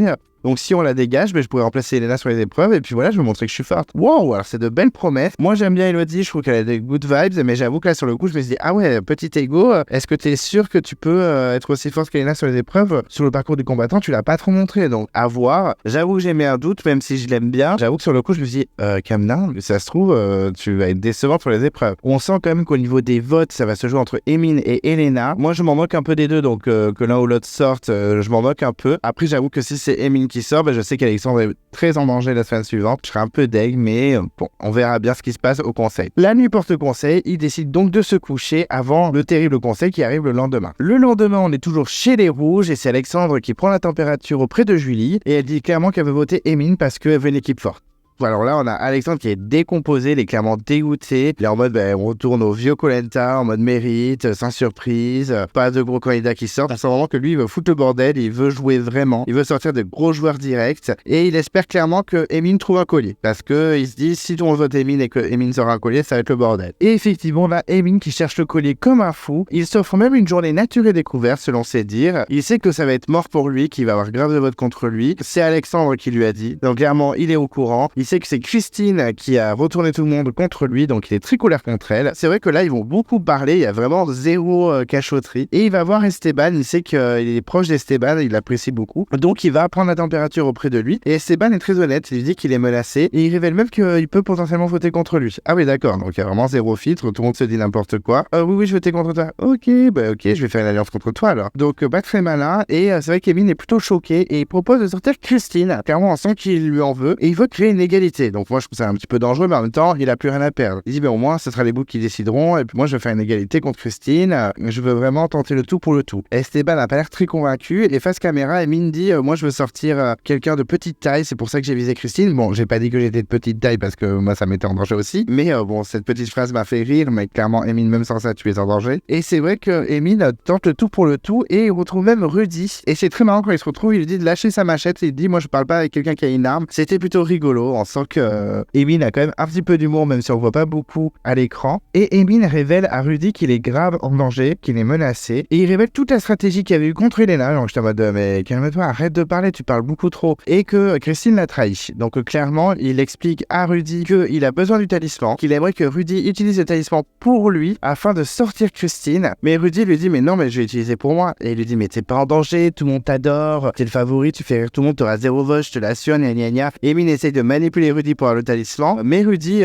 calme le jeu en disant écoute, fais ta salade, tu fais tes stratégies, tu viens au dernier moment me dire ce que tu votes, comme ça je voterai avec toi, gna gna gna. On sent que Rudy est en train de mener un petit peu son monde, il a raison. Finalement Rudy se révèle plus stratège qu'on le croit et Emine n'est pas dupe. Voilà, il sait qu'il va sortir, donc il continue de chercher le collier, comme un fou, il espère. Et j'avoue que moi de mon côté j'avais un peu envie qu'il le trouve parce que j'avais envie d'un conseil un peu surprenant. Là je me suis dit c'est Emine qui va sortir, il n'y a pas de surprise, c'est un peu con, je trouve que ça aurait été marrant qu'il y ait une grosse surprise. Donc j'espérais qu'il le trouve et j'avoue je me suis dit mais peu importe qui sort, moi je veux du drama au conseil, ça peut être rigolo. Et là comme tout le monde sur le camp se balance tout et personne cache rien et c'est n'importe quoi, Elena est menacée et Rudy lui révèle, voilà il va la voir, il lui balance il y a une alliance contre toi, voilà tu as bien dégagé et c'est vrai que là on se rend compte que Rudy finalement va peut-être s'allier à Elena et tellement parce qu'effectivement il balance même les noms de Alexandre et Elodie qui voulaient la sortir et il lui annonce aussi qu'il risque de lui filer le talisman pour sortir Emine. Et là on a une Elena qui tombe des nues, donc vraiment niveau stratégie Elena je la trouve pas incroyable, elle a vraiment pas compris que tout le monde était contre elle, donc elle est très déçue. Maintenant elle sait que tout le monde est contre elle, surtout les filles et Alexandre, donc elle va faire style de rien parce que maintenant elle est au courant mais elle veut pas montrer aux autres qu'elle est au courant, mais elle va tenter d'être plus douce et plus gentille en restant quand même sur ses gardes. Et on sent même que Elena voudrait aussi voter Alexandre au cas où Emine aurait un collier et ils en discutent de ça, mais sauf qu'il y a Elodie dans le lot au moment où ils en discutent, donc ils parlent de quelqu'un de stratégique et j'avoue que je me suis dit mais ils sont pas très malins. Des fois on se dit il y a 20 ans de Koh Lanta et vous faites des stratégies devant tout le monde, c'est n'importe quoi. Elena précise que Esteban a parlé de quelqu'un stratégique qui est clairement Alexandre, mais quand il y avait Elodie on n'a pas pu citer son nom, mais elle est pas conne Elodie,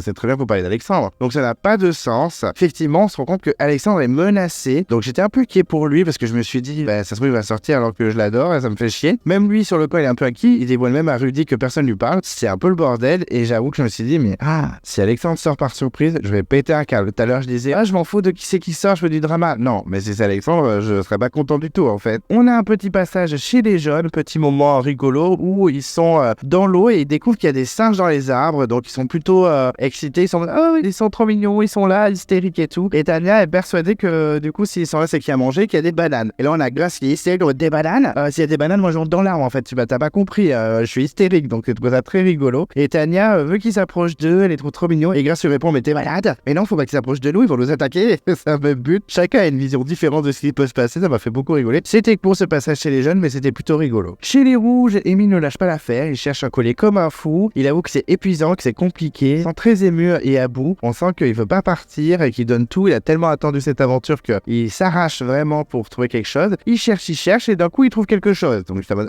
comme par hasard, il trouve quelque chose, par contre pas ouf. Parce qu'effectivement, ce n'est pas un collier, il trouve un petit mot et c'est une arme. Et c'est un double vote. Je me suis dit, mais étant donné que tout le monde va voter contre toi, double vote, ça ne sert absolument à rien. Ce sera le cas, je vous spoil, mais ce sera le cas, ça ne servira à rien. Et en plus, c'est utilisable que pour le prochain conseil, obligatoirement. Tu peux pas l'utiliser plus tard dans l'aventure. Je te dis, d'accord. Si c'est pas la pote qui a posé le mot en mode, tiens, ça fera peut-être une surprise. Par contre, c'est que pour le prochain conseil. Parce que tu risques virer, donc ça sert plus à rien pour la suite. Ok.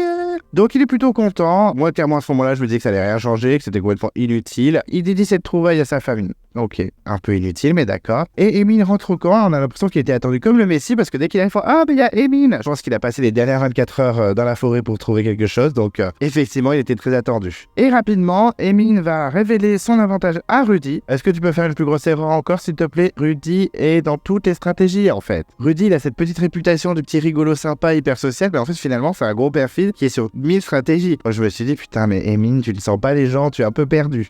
Rudy lui dit que son avantage est plutôt pas mal et que franchement il peut faire la différence. Oui, non, ça sert à rien, c'est nul cet avantage. 2 votes en plus, mais qu'est-ce qu'on s'en fout? Tout le monde va voter contre Émile. 9 voix contre 2, ça sert à rien en fait. Donc j'étais en mode, cet avantage qui sert à que dalle, j'étais un peu déçu quoi. Émile va ensuite voir Alexandre et lui demande rapidement de ne pas voter contre lui. Il lui dit non, vote pas contre moi s'il te plaît et tout, mais sans lui révéler qu'il a le double vote. Donc on verra si Alexandre suit le vote. Spoiler, non. Et très rapidement, Elena veut savoir la vérité et elle va voir Elodie pour savoir s'il y avait une stratégie contre elle. Et Elodie est très évasive et elle dit non, moi à la base je voulais sortir une fille, mais il n'y a pas du tout d'alliance féminine contre toi, t'inquiète, elle dément. Bon, clairement, elle ment à Elena, elle cache bien la stratégie qu'il y avait contre elle. Et face caméra, elle dit, bon, c'est bon, je l'ai dans ma poche, elle est grave crédule, MDR, voilà, je préfère l'avoir dans ma poche, je pense que c'est bon, je veux garder sa confiance à mort. Et là, on découvre qu'elle jette clairement Alexandre sous le bus pour gagner la confiance d'Elena en disant, c'est lui qui voulait te sortir, ok, elle hésite pas, Elodie, elle est vraiment joueuse. Donc, moi, je trouve que c'est respectable comme jeu. Bon, je dirais, il n'y a pas de règles, il n'y a pas de quartier. Mais sur le coup, je t'en ok, jette mon Alexandre sous le bus pour se protéger. En même temps, qui ne ferait pas ça? Donc, Elodie, chapeau, mais bon, mon pauvre petit Alexandre, c'est lui qui va ramasser les pots cassés. Parce que c'est vrai qu'on dit Alexandre stratège, mais Rudy, pas mal stratège, surtout qu'il a pas mal de pouvoir. Donc, le conseil s'annonce peut-être surprenant. Je l'espérais, spoiler, non. Le conseil commence et il pleut comme jamais, même Denis le précise, mais c'est pas comme Survivor, hein, clairement. Pour ceux qui n'auront jamais vu Survivor, quand il pleut, il n'y a rien pour les protéger, ils sont sous la flotte, même le présentateur est trempé, ils en ont rien à faire, les petits bulletins ils sont trempés, enfin c'est n'importe quoi. Donc là non, nous Koh Lanta on fait ça proprement, on protège les candidats et le présentateur surtout. Et Alexandre témoigne à propos de la survie, il dit que c'est de la débrouille, mais que certains ont regardé des vidéos avant de partir et réussissent en 3 secondes. Et effectivement il fait les éloges de Martin qui avoue lui-même avoir regardé quelques vidéos avant de partir et que ça fonctionne. Il est bien content d'avoir regardé quelques tutos avant de partir. De son côté, Rudy avoue qu'il est moins en danger avec le talisman, bah oui c'est un peu le concept, et avec ce pouvoir il veut affaiblir l'équipe adverse. Donc oui, stratégie assez logique, pas comme Nicolas qui choisit de donner le talisman à Rudy. Pourquoi? On ne sait pas, mais c'est comme ça. Émile de son côté trouve que ça papillonnait pas mal sur le camp, mais qu'il était tellement en train de chercher un avantage ou un collier qu'il n'a pas tout suivi, toutes les stratégies. Elena, elle dit que l'ambiance était très bizarre sur le camp, qu'elle peut jamais faire confiance à personne. Un coup on lui dit ça, un coup on lui dit l'inverse. Elle ne sait pas trop qui croire. C'est vrai qu'on s'est un peu perdu sur le camp niveau stratégie, Elena. Et Rudy témoigne et il avoue qu'ils étaient très unis. Et puis depuis la défaite, il y a beaucoup de clans, beaucoup d'alliances. Et là, Denis, je sais pas ce qu'il fait. Comme d'habitude, il grille les candidats. Voilà, il révèle leur stratégie. Il leur dit, mais en même temps, Rudy, vous êtes un peu stratège, vous êtes dans toutes les alliances, Et là, j'étais en mode, mais en gros, Denis est en train de griller le jeu de Rudy devant tout le monde. J'étais colère. Ça m'a rappelé l'anecdote que Raphaël de Koh Lanta Palau avait révélé pendant le week-end des copains. Denis l'avait aussi grillé aux yeux de Patrick. Et c'est peut-être à cause de Denis que Raphaël a été éliminé. Moi, je balance les infos comme ça. Mais c'est vrai que, honnêtement, je suis un peu déçu que Denis tire les verres du nez de Rudy pour dire que c'est un stratège, quoi. Et c'est vrai que Alexandre, du coup, est ultra surpris. Il dit même que c'est assez intéressant d'avoir cette information. Et Denis lui demande carrément, ça fait bizarre de vous dévoiler comme stratège devant tout le monde. Mais en fait, Denis, c'est toi qui as dévoilé qui était stratège. C'est pas Rudy. Rudy, la limite, était forcé de le dire. Franchement, j'étais un peu colère. Rudy, de son côté, n'hésite pas à jeter Alexandre sous le bus à son tour en disant que c'est plutôt lui qui est grave stratège et pas forcément lui-même, et que c'est surtout Alexandre qui a fait le boulot au niveau stratégie sur le camp. Ok, Denis a lâché une bombe, mais en même temps, c'était un peu limite, je trouve qu'il révèle les stratégies des gens, et c'est pas cool, parce que du coup, ça peut bouleverser la suite du jeu, et c'est dommage. Voilà, un peu déçu, j'avoue. Ensuite, c'est les votes. On n'en voit pas beaucoup, on voit juste Christine qui vote Emine en disant qu'elle veut garder les plus forts, et on a Emine qui vote 2 fois Christine en disant que c'est la personne avec qui il a moins d'affinité. Je pense qu'il était surtout déçu qu'elle le trahisse, donc clairement, vote de vengeance. Denis demande s'il y a un collier, il n'y a pas de collier, donc c'est pas très surprenant. Denis demande à Rudy ce qu'il va faire du talisman, il dit que le garde pour lui. Donc j'étais un peu surpris, je pensais qu'il allait le donner à Elena, peut-être qu'il a pas voulu montrer son alliance avec elle, il a raison. Donc ok, pas de souci, il a fait Nicolas, pas de problème. Et c'est le dépouillement, donc au début, on a 2 votes Christine, 2 votes Emine. Les 4 premiers votes, c'est ça, on a égalité. Pour mettre un peu de suspense, mais je vous avoue qu'on en avait pas beaucoup quand même, parce que effectivement, tous les autres votes, c'était Emine. Même Alexandre, Elodie et compagnie ont préféré voter Emine pour se fondre dans la masse et pas montrer une alliance auprès de lui. Voilà, bon, pas de grosse surprise au conseil, c'est donc Emine avec 9 voix sur 11 qui est éliminé. Bon, c'est pas très surprenant. Il prend son sac, il prend son flambeau. Denis éteint son flambeau. Voilà, c'est terminé pour Emine. Il dévoile que c'est lui qui a voté 2 fois Christine parce qu'il avait un double vote. Il dit c'est dommage parce que j'ai pas fait la stratégie dès le début, j'aurais peut-être dû. Et là, très rapidement, il balance la stratégie contre Elena. Voilà, il dit bon, on aurait dû voter Elena, mais honnêtement, voilà, on m'a pas suivi, donc je suis le dindon de la farce. Et maintenant, je peux partir. Ok, donc Emine, il lance une petite grenade avant de partir pour bien foutre le bordel sur le camp. Discret, mais il balance une petite bombe quand même avant de partir. Ça fait plaisir. Emine, je sens que toi aussi, tu as balancé Alexandre sous le bus. Donc on a Elodie, Rudy et Emine qui ont balancé Alexandre sous le bus. Putain, mais il n'y a pas de pitié, mon pauvre petit Alexandre. Je sens que ça va être compliqué pour lui pour la suite de l'aventure. Ensuite, c'est le teaser. Alors là, on a eu plein d'images hyper vite. On a une épreuve aquatique. On voit les candidats qui s'entremêlent en portant quelque chose de lourd, un coffre ou je ne sais. En tout cas, il y aura une épreuve aquatique, donc j'espère que Benjamin va se révéler un petit peu. On découvre au niveau épreuve aussi qu'il y a les plateformes. Vous savez, quand tout le monde tient des plateformes pour qu'un candidat avance d'un point A à un point B, c'est une épreuve qu'on connaît bien. Une épreuve remportée par Shanice dans les armes secrètes, par exemple. On a Elodie qui s'énerve sur le camp. Je sais pas ce qui se passe. Elle est colère. Je sais pas ce qui s'est passé. On a une Clémence qui pleure. On a un Rudy qui veut la bagarre, Alexandre qui veut la guerre, on sent que ça va aller dans tous les sens. Martin et Clément sont à bout physiquement. On a Benjamin qui se fait tirer le slip sur une épreuve. C'est une épreuve où il y a un grand mur incliné, on sait pas trop ce que c'est. On sent que ça va être très sportif parce que les candidats se font tirer un à un, ça va être très dur physiquement je pense. Grace dit que c'est dur, mais oui on le sait Grace que c'est dur l'aventure. Et pour finir on a Elodie et le drama du poisson. Elle est en train de faire que les poissons, surtout que je fais pas tomber le poisson. Plouf, le poisson dans la cendre et dans la fumée. Et donc elle dit fais pas style qu'on t'a pas vu hein. Est-ce que Elodie va sortir à cause du drama du poisson? Peut-être, qui sait. Ce serait dommage quand même, mais bon. Petit drama du poisson, je suis assez impatient. Ensuite, on a l'interview de l'éliminé, qui est donc Emine, qui dit qu'il a fait son aventure. Voilà, il a un peu vécu son rêve. Ça faisait 20 ans qu'il faisait le casting de Koh Lanta, et que, bien sûr, il aurait voulu aller plus loin, mais que c'est comme ça. Et la chose principale qu'il va retenir de l'aventure, c'est que c'était très dur. Ben, très bien, Emine. Donc, j'ai trouvé ça horrible, ce parcours qui s'arrête maintenant comme Célia. J'avais été un peu plus dur avec Célia. Vous êtes nombreux à me l'avoir dit que j'ai été dur avec Célia. Je suis d'accord. Mais honnêtement, Emine a essayé un peu plus de se battre. C'était très maladroit, ça allait dans tous les sens. Et il a pas su comprendre qu'il était entouré de gros stratèges, de gros piranhas comme Rudy ou Alexandre. Tant pis pour lui. Mais je trouve que c'est un peu plus battu que Célia, mais c'est horrible d'avoir viré les 2 candidats qui s'inscrivent depuis toujours à cette émission. C'est dommage, au revoir Emine. C'était pas un candidat incroyable, c'était pas un coup de cœur, mais comme c'était l'allié d'Alexandre, ça me fait un peu chier qu'il sorte. On verra bien si Alexandre s'en sort, mais j'ai de gros doutes quand même et je préfère l'avouer. Ensuite, on a les votes. Donc on a Alexandre qui vote Emine pour se fondre dans la masse. On a Elodie qui vote aussi Emine clairement pour sauver sa place et vote à contre-cœur. On a Elena qui vote Emine parce qu'elle a pas d'affinité. Ok. Julie qui vote Emine parce qu'elle veut garder les plus forts. Et après, Martin, Esteban, Rudy et compagnie, ils votent tous contre Emine parce que c'est le plus faible. Ils ont tous le même argument, donc très bien. Au moins, on a vu les votes de tout le monde, pas comme la semaine dernière où on avait vu les votes partiellement et ça m'avait un petit peu énervé. Donc écoutez, pauvre Emine, mais bon, c'était pas très surprenant. Là, c'est vrai que ça fait 2 éliminations des plus faibles. Donc pas de grosse surprise à la Raja Rampat ou autre saison un peu rocambolesque. Donc un peu déçu, mais on verra bien si Alexandre ou d'autres candidats stratégiques vont retourner des conseils parce que Denis Brunner nous a annoncé quand même qu'il y avait 80% de blindside dans l'aventure. Pour l'instant, on est sur les 20%. Hein, on va pas se mentir.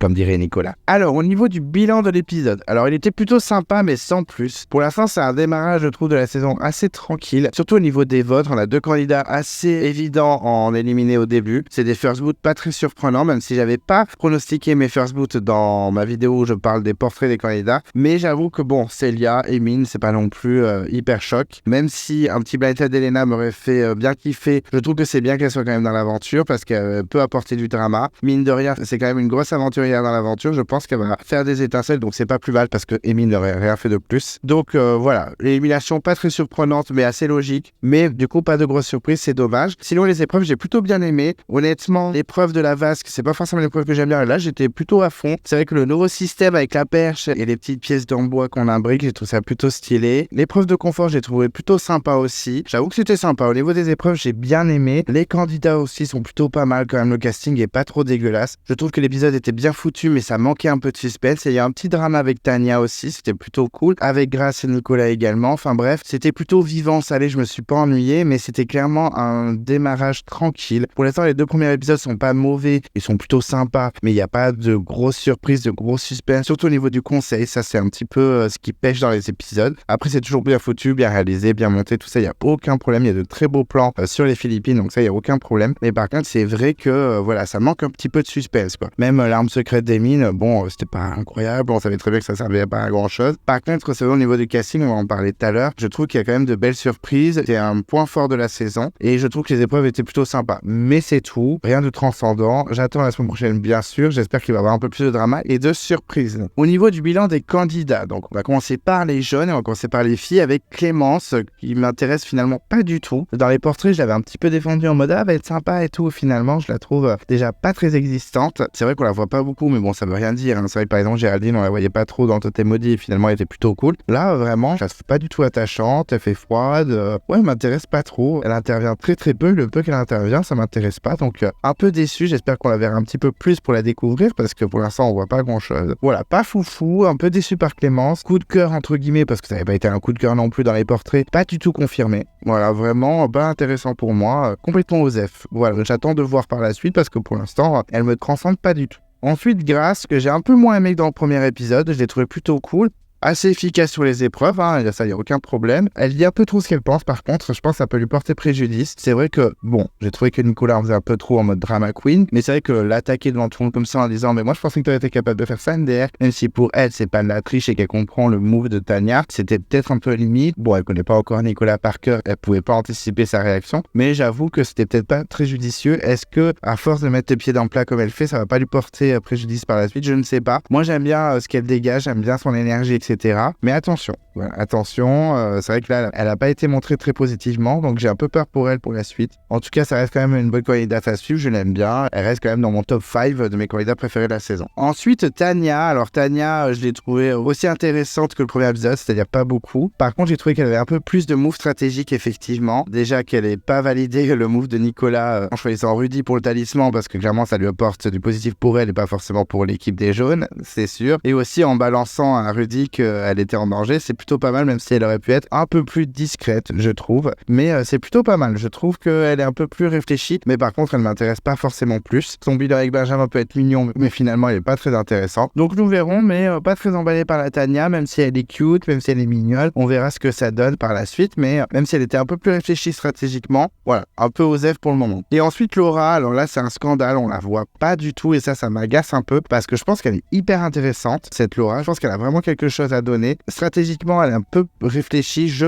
pense. C'est l'intuition que j'ai, peut-être qu'elle est fausse. Mais je suis assez intéressé par Laura, mais on l'a quasiment pas vue, donc pas grand-chose à dire. Mais j'ai l'espoir de vraiment la voir, parce que par rapport à Clément, elle m'intrigue un peu plus, je dois l'avouer. Et au niveau des mecs, alors on a Nicolas, qui m'a un peu déçu dans cet épisode. Clairement, je l'aime toujours, je suis toujours attaché à lui, je le trouve super cool. Je trouve que c'est quelqu'un qui a l'air plutôt sympa et dans le mérite et tout ce que vous voulez. Mais justement, trop dans le mérite, pas assez stratège, mauvais choix en choisissant Rudy, un peu choqué par le move de Tania, alors pour moi ça me choque pas du tout, mais ok. Et en plus il s'est vexé un peu comme une diva à propos de Grace. Ça va, elle lui a pas dit non plus que c'était un tricheur, elle lui a pas dit qu'il était prêt à vendre père et mère pour gagner le jeu. Il exagère un petit peu, il vient un petit peu de Marseille, il vient pas de Corse, hein, il vient de Marseille, hein, ce monsieur. Mais vraiment, je suis un peu déçu. J'ai pas détesté, mais un peu déçu. J'ai préféré le Nicolas du premier épisode. J'espère qu'il va pas tout le temps être en mode mérite parce que c'est ingérable. Clairement, c'est ingérable. Je suis quand même assez séduit par le personnage et je continue de le soutenir, mais un peu déçu. Un poil déçu, je vous l'avoue. J'attends de voir, j'espère qu'il va être un peu plus joueur et moins se vexer quand on dit qu'il est joueur, pas tricheur. On a dit que t'étais joueur, pas tricheur, Nicolas. Ensuite, Frédéric, qui est vraiment, lui aussi, dans le premier rite et tout ça, un peu plus réfléchi que Nicolas, par contre, parce qu'il a vite grillé Tania et Rudy. Je sais pas, il m'a un peu agacé aussi dans cet épisode à toujours refaire des cris de guerre. Ouais, il en fait un peu trop, je trouve. Surtout même quand il s'est excusé un peu comme Grace, hein. Je vous avoue que Grace, ça m'avait aussi pas agacé, mais un peu fait tiquer qu'elle s'excuse, alors que on est en équipe, hein, c'est pas que la responsabilité d'un candidat. Et là, il en faisait un peu trop, je trouvais, même si je l'aime bien, je le soutiens et tout, il y a aucun souci. Mais j'avoue que des fois, il est un peu trop en mode j'ai la grinta, je fais des cris de guerre et tout, ça m'agace un peu. Donc à voir par la suite, mais un peu moins emballé que le premier épisode, comme Nicolas. Ensuite, Quentin qu'on a un peu plus vu, je le trouve plutôt sympa. Alors il m'intrigue. Je suis mitigé sur lui, je me dis que je peux autant le détester que l'adorer, mais je le trouve plutôt assez présent et assez utile. Hein. Il a quand même bien aidé à faire le feu sur les épreuves, il est efficace. Je l'aime bien, mais en même temps, je sais que je peux le détester. La limite à ce que je déteste, c'est pas loin.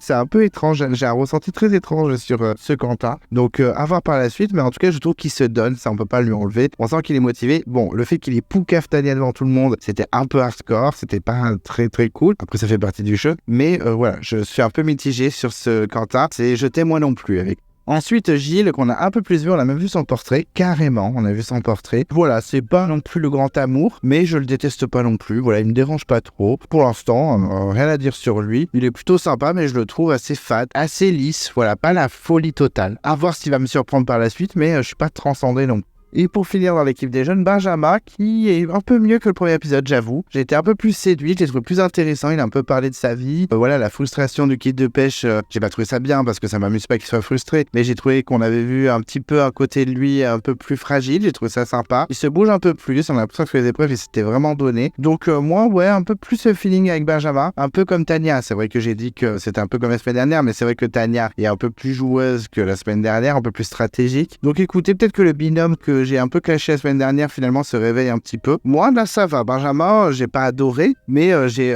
beaucoup moins tiqué sur ce candidat que la semaine dernière. Donc un peu de positif pour Benjamin, ça fait pas de mal. Et ensuite les rouges, on va aussi commencer par les filles, on va commencer par Elena qui était un peu discrète dans cet épisode, on l'avait beaucoup vu dans le premier épisode et c'était pris les foudres de tout le monde, dont un peu les miennes j'avoue. Et là ça va, on l'a pas trop vu, elle est plutôt positive par contre, ça j'ai bien relevé parce que c'est vrai qu'au moment où il pleut, c'est la première à dire ah mais c'est pas grave, demain sera une meilleure journée MDR. Donc plutôt cool. Par contre, un peu déçu qu'elle ait vraiment pas capté que tout le monde était contre elle. J'étais un peu surpris, j'étais en mode wake up. Par contre, tout le monde veut t'éliminer. Et c'est-à-dire que c'était vraiment tout le monde était prêt à suivre le mouvement. Si Christine n'avait pas un peu tapé dans la fourmilière, je pense que Elena sortait direct. Et là, j'avoue que quand elle est tombée des nues, j'étais en mode mais putain, mais tu vis sur le camp avec les gens ou après c'est une question de feeling. Mais quand même, j'étais un peu déçu. Elle a quand même pas lâché le morceau. Elle a directement voir Elodie pour lui dire oh qu'est-ce qui se passe, vous voulez voter contre moi. Donc on sent qu'elle a un gros caractère.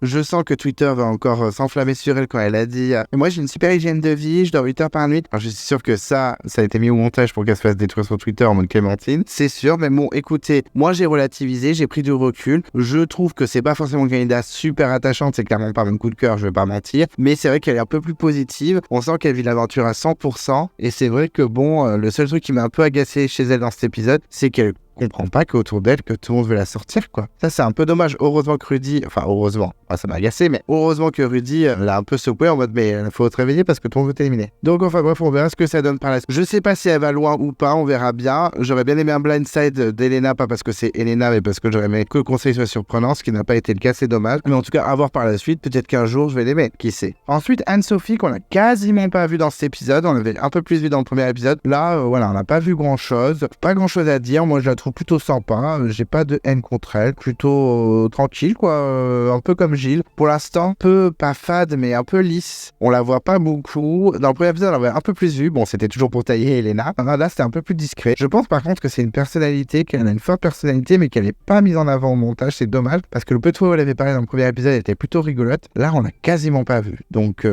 pas grand chose à rajouter. J'ai un peu d'espoir, c'est comme Laura. J'ai l'intuition qu'elle peut être intéressante. Je croise les doigts et on verra bien ce que donne Anne-Sophie par la suite. Ensuite, Christine, alors qui m'avait un peu impressionné sportivement la semaine dernière, là, stratégiquement, elle m'a un peu déçu. C'est vrai qu'on l'a pas beaucoup vu, à part pour dire qu'il fallait voter finalement Emine et pas Elena. Donc je pense que certains d'entre vous sont contents qu'elle ait sauvé Elena. Mais honnêtement, à part ça, pas grand chose, et du coup ça m'a agacé parce qu'elle a cassé le jeu d'Alexandre. Donc Christine pas fan, peu déçu, moi qui la défendais depuis le début. Ton move en mode on va voter pour les plus faibles, on garde l'effort, alors que c'était la première à dire que je suis en rivalité avec Elena, c'est un danger, il faut la sortir. Très bien, tu changes d'avis comme de cheminée, ça me plaît pas. Un peu déçu, j'attends de voir la suite, mais un peu déçu par Christine. Ensuite, Elodie. Donc Elodie qui a quand même lancé mon Alexandre sous le bus pour se protéger. Après, c'est bien joué, je ne peux pas lui reprocher. C'est une joueuse. Dommage pour elle, elle a eu les deux boules noires. C'est la nouvelle Stéphanie du Totem Maudit. C'est un peu dommage parce que j'aimerais bien qu'elle confirme ses dires. Parce que j'avoue que ce passage où elle a clairement dit que Elena n'était pas non plus un élément incroyable sur les épreuves et qu'elle était prête à la remplacer si elle se fait éliminer, j'étais en mode bon, calmons-nous. Ah, nous enflammons pas, Elodie, je t'aime beaucoup, mais là tu t'enflammes un petit peu, là ton ego est en train de parler. Donc j'attends de voir, j'aimerais bien la voir sur les épreuves, voir ce qu'elle vaut, parce que c'est bien de dire que t'es une guerrière, mais si derrière ça suit pas, à voir. J'espère être agréablement surpris, mais c'est une personnalité que j'aime bien quand même. J'attends de voir, elle est prête à tout pour jouer et pour gagner, parce que là clairement, elle a fait une bonne stratégie en balançant Alexandre, même si ça me fait chier pour Alexandre, mais au moins c'est protégé, elle sent qu'elle peut avoir quand même Elena dans sa poche. Donc à voir par la suite, mais je reste dans l'expectative, j'ai très envie d'être agréablement surpris par Elodie. Et ensuite, Julie, c'est pareil, on l'a pas beaucoup vu comme premier épisode, à part pour dire qu'elle était pro-mérite et qu'elle voulait virer les plus faibles. Voilà, c'est tout. Moi, elle m'avait beaucoup intéressé dans les portraits et finalement, là, dans les 2 épisodes, elle est un peu squeezée, un peu massacrée au montage. Donc, j'espère qu'on va un peu plus la voir parce qu'elle peut éventuellement aller loin. J'attends de voir. Écoutez, elle est pas menacée pour l'instant. Elle a l'air tranquille de faire son petit chemin. À voir.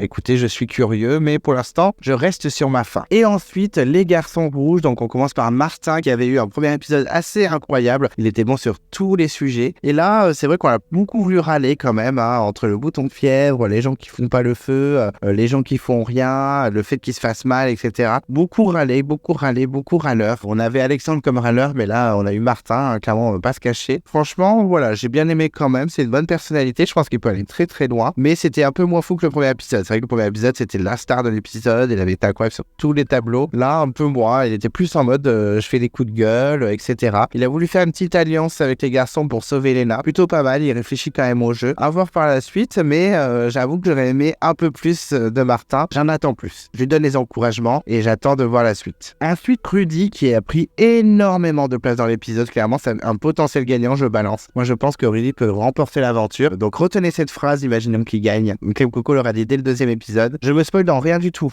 Je vous le dis, j'ai que le pré-générique qui me spoil, mais je me renseigne pas sur les forums. C'est pareil sur Discord, il y en a plein qui me parlent de spoil et tout. Je ne lis absolument rien, je vais surtout pas voir, je veux surtout pas me spoiler. Donc si Rudy gagne, je me suis pas spoilé, je vous jure. Mais en tout cas, je le vois bien comme gagnant. Stratégiquement, il est super bien placé, il est super apprécié socialement. Sur les épreuves, il est bon. En plus, Nicolas un peu perdu lui a filé le talisman, donc ça lui donne un avantage considérable. Donc honnêtement, Rudy, qu'on l'aime ou qu'on l'aime pas, il mêle bien son aventure et bien sa barque. Donc chapeau à lui. Moi, je le trouve plutôt feel good, plutôt agréable. J'attends de voir quand même parce qu'il peut devenir perfide. Et en plus, Denis a grillé son jeu. Ça m'énerve. Vous pouvez pas savoir à quel point ça m'énerve. Et surtout que Alexandre aussi a été jeté sous le bus pendant le conseil. Donc ça aussi, ça m'agace. Mais anyway, je pense que Rudy peut faire son petit bonhomme de chemin. Il inspire confiance, je pense, auprès des candidats. Donc ça peut être un gros aventurier. On peut être surpris et peut remporter l'aventure. Voilà, j'aurais dit cette phrase le 28 février 2023. S'il gagne, eh bien écoutez, je serai le nouveau Christine Haas de Koh Lanta. En tout cas, voilà, feel good. Et je pense qu'il peut potentiellement gagner l'aventure. Ensuite, Esteban, que j'ai plutôt apprécié dans cet épisode, et oui, c'est étonnant. Il m'a fait beaucoup rire avec ses petites punchlines, avec son jet de filet et tout, c'était assez rigolo. Je comprends qu'on l'aime bien, je l'ai dit à pas mal d'entre vous dans les commentaires, pas mal d'entre vous l'apprécient, j'ai dit non, mais je comprends, il a une personnalité assez hors du commun, donc je peux comprendre qu'il séduise et tout, mais moi, il ne crée rien chez moi, etc. Et finalement, cet épisode, j'ai trouvé plutôt cool. À chaque fois qu'il est apparu, j'ai trouvé sympathique. Non, franchement, je commence à bien apprécier Esteban. On verra par la suite s'il me plaît vraiment, mais plutôt positif, en tout cas, beaucoup mieux que la semaine dernière. Je commence à adhérer au personnage et je pense que c'est très agréable de vivre l'aventure avec lui. Il a l'air vraiment sympa, bon social. Je pense qu'il a l'air des plus gros social avec Rudy dans l'aventure, donc chapeau à lui. Et honnêtement, ça peut être un candidat sérieux pour la suite de l'aventure. Ensuite, Alexandre qui est en train de gentiment mais doucement devenir mon aventurier préféré de la saison. Vraiment ce côté un peu bitchy dans les interviews, ce côté très stratège, je veux jouer, je veux retourner le conseil, je veux vraiment une aventure surprenante avec des blindsides dans tous les sens. Moi, ça me plaît beaucoup. On sent que c'est un fan de Survivor, on sent qu'il regarde Survivor avec assiduité. Et clairement, je le soutiens à mort, même si je me doute qu'il ne va pas faire long feu. Surtout qu'il a été jeté sous le bus par tout le monde. Elodie, Rudy, Denis Brognard, tout le monde l'a jeté sous le bus. Ça m'a fendu mon cœur. Même Emine a balancé, enfin bon. vraiment pas content que tout le monde grille son jeu. Ça aurait pu être un stratège vraiment colère. On sent qu'il a le jeu dans le sang et qu'il aurait pu retourner le game et personne ne veut le suivre, donc c'est vraiment dommage. Je pense que c'est très frustrant pour lui. Vraiment, c'est une aventure très frustrante pour lui. C'est dommage. Moi, je trouve que c'est une aventure super sympa à suivre. Il est pas incroyable, mais sur les épreuves, il est pas dégueulasse, clairement. C'est pas l'un des plus faibles. Au contraire, il a cassé une cible déjà par rapport à certains. Et quand il est en groupe, voilà, il est moteur. Enfin, moi, je trouve qu'il est plutôt intéressant. J'espère qu'il va pas trop virer vite parce que je l'aime bien, mais j'ai peu d'espoir. Et pour finir, Emin. Alors, Emin, dans le premier épisode, on l'a quasiment pas vu, juste pour dire qu'il ronflait pour empêcher les gens de dormir. Super. Mais là, dans cet épisode, on l'a un peu plus vu parce qu'il était grave en danger. On n'a pas vu son portrait alors qu'il a été éliminé, un peu comme Celia. Alors, pourquoi on a vu le portrait de Gilles, c'est un mystère. Le triangle des Bermudes des portraits de Koh-Lanta. Mais en tout cas, Emin, voilà, pas grand intérêt. C'est un peu triste qu'il soit viré alors que ça fait 20 ans qu'il essaie de faire le casting de Koh-Lanta. S'il avait pris il y a 20 ans, peut-être qu'il aurait été plus en forme et il aurait remporté l'aventure, je ne sais pas. Mais en tout cas, c'est dommage. Moi, je voulais juste qu'il trouve un collier pour retourner le game. Il a pas trouvé le collier parce qu'en plus, ils ont tous voté contre Emin. Donc, s'il avait eu un collier, ils auraient été dans la merde. Enfin, Christine, surtout, la pauvre. Mais voilà, je trouve qu'il a eu un avantage un peu pourri. Double vote, de toute façon, tout le monde va voter contre toi. Donc, ça ne sert à rien. Ils sont 9 et t'es tout seul. Donc, un peu ridicule. Pas grand intérêt. C'est pas grave qu'ils sortent. Le seul truc qui me fait chier dans le fait qu'ils sortent, c'est que du coup, Alexandre n'a plus trop de gros alliés. C'est dommage. Donc, je pense qu'Alexandre sera le prochain et ça me rend très triste. Mais voilà, Emin, pas grand intérêt depuis le début et ça se confirme. C'est dommage pour lui parce que 20 ans de casting c'est colère, mais désolé Emin, à bientôt. Et voilà, j'ai terminé ma review du deuxième épisode de Koh-Lanta le feu sacré. J'espère que c'était pas trop long, merci de m'avoir écouté jusqu'au bout. N'hésitez pas à me donner votre avis sur l'épisode et aussi sur ce que j'ai dit. Si vous n'êtes pas d'accord avec moi, n'hésitez pas à le dire. Et si vous êtes d'accord avec moi, n'hésitez pas à le dire aussi, ça fait toujours plaisir. On pourra débattre ensemble, n'hésitez pas à faire votre petit classement de vos candidats préférés et tout ça, vos têtes de turc. N'hésitez pas, partagez, commentez, likez, faites-vous plaisir, on est là pour partager tous ensemble. Donc on n'hésite pas. En tout cas, si vous ne voulez pas louper les prochaines vidéos de Clem Coco, qu'est-ce qu'on fait? On s'abonne à la chaîne, on déclenche la cloche de notification si on ne veut rien louper. Vous pouvez vous perdre dans l'onglet communauté. En ce moment, il y a le grand tournoi de votre candidat préféré all time et c'est la grande finale. Ils ne sont plus beaucoup, donc on n'hésite pas à voter et à s'y perdre. Vous pouvez mettre un pouce bleu sur la vidéo, ça fait toujours plaisir. Vous pouvez également me suivre sur les réseaux sociaux. Je suis sur Instagram et j'essaye de poster fréquemment. Et d'ici là, je vous dis à très vite et je vous embrasse.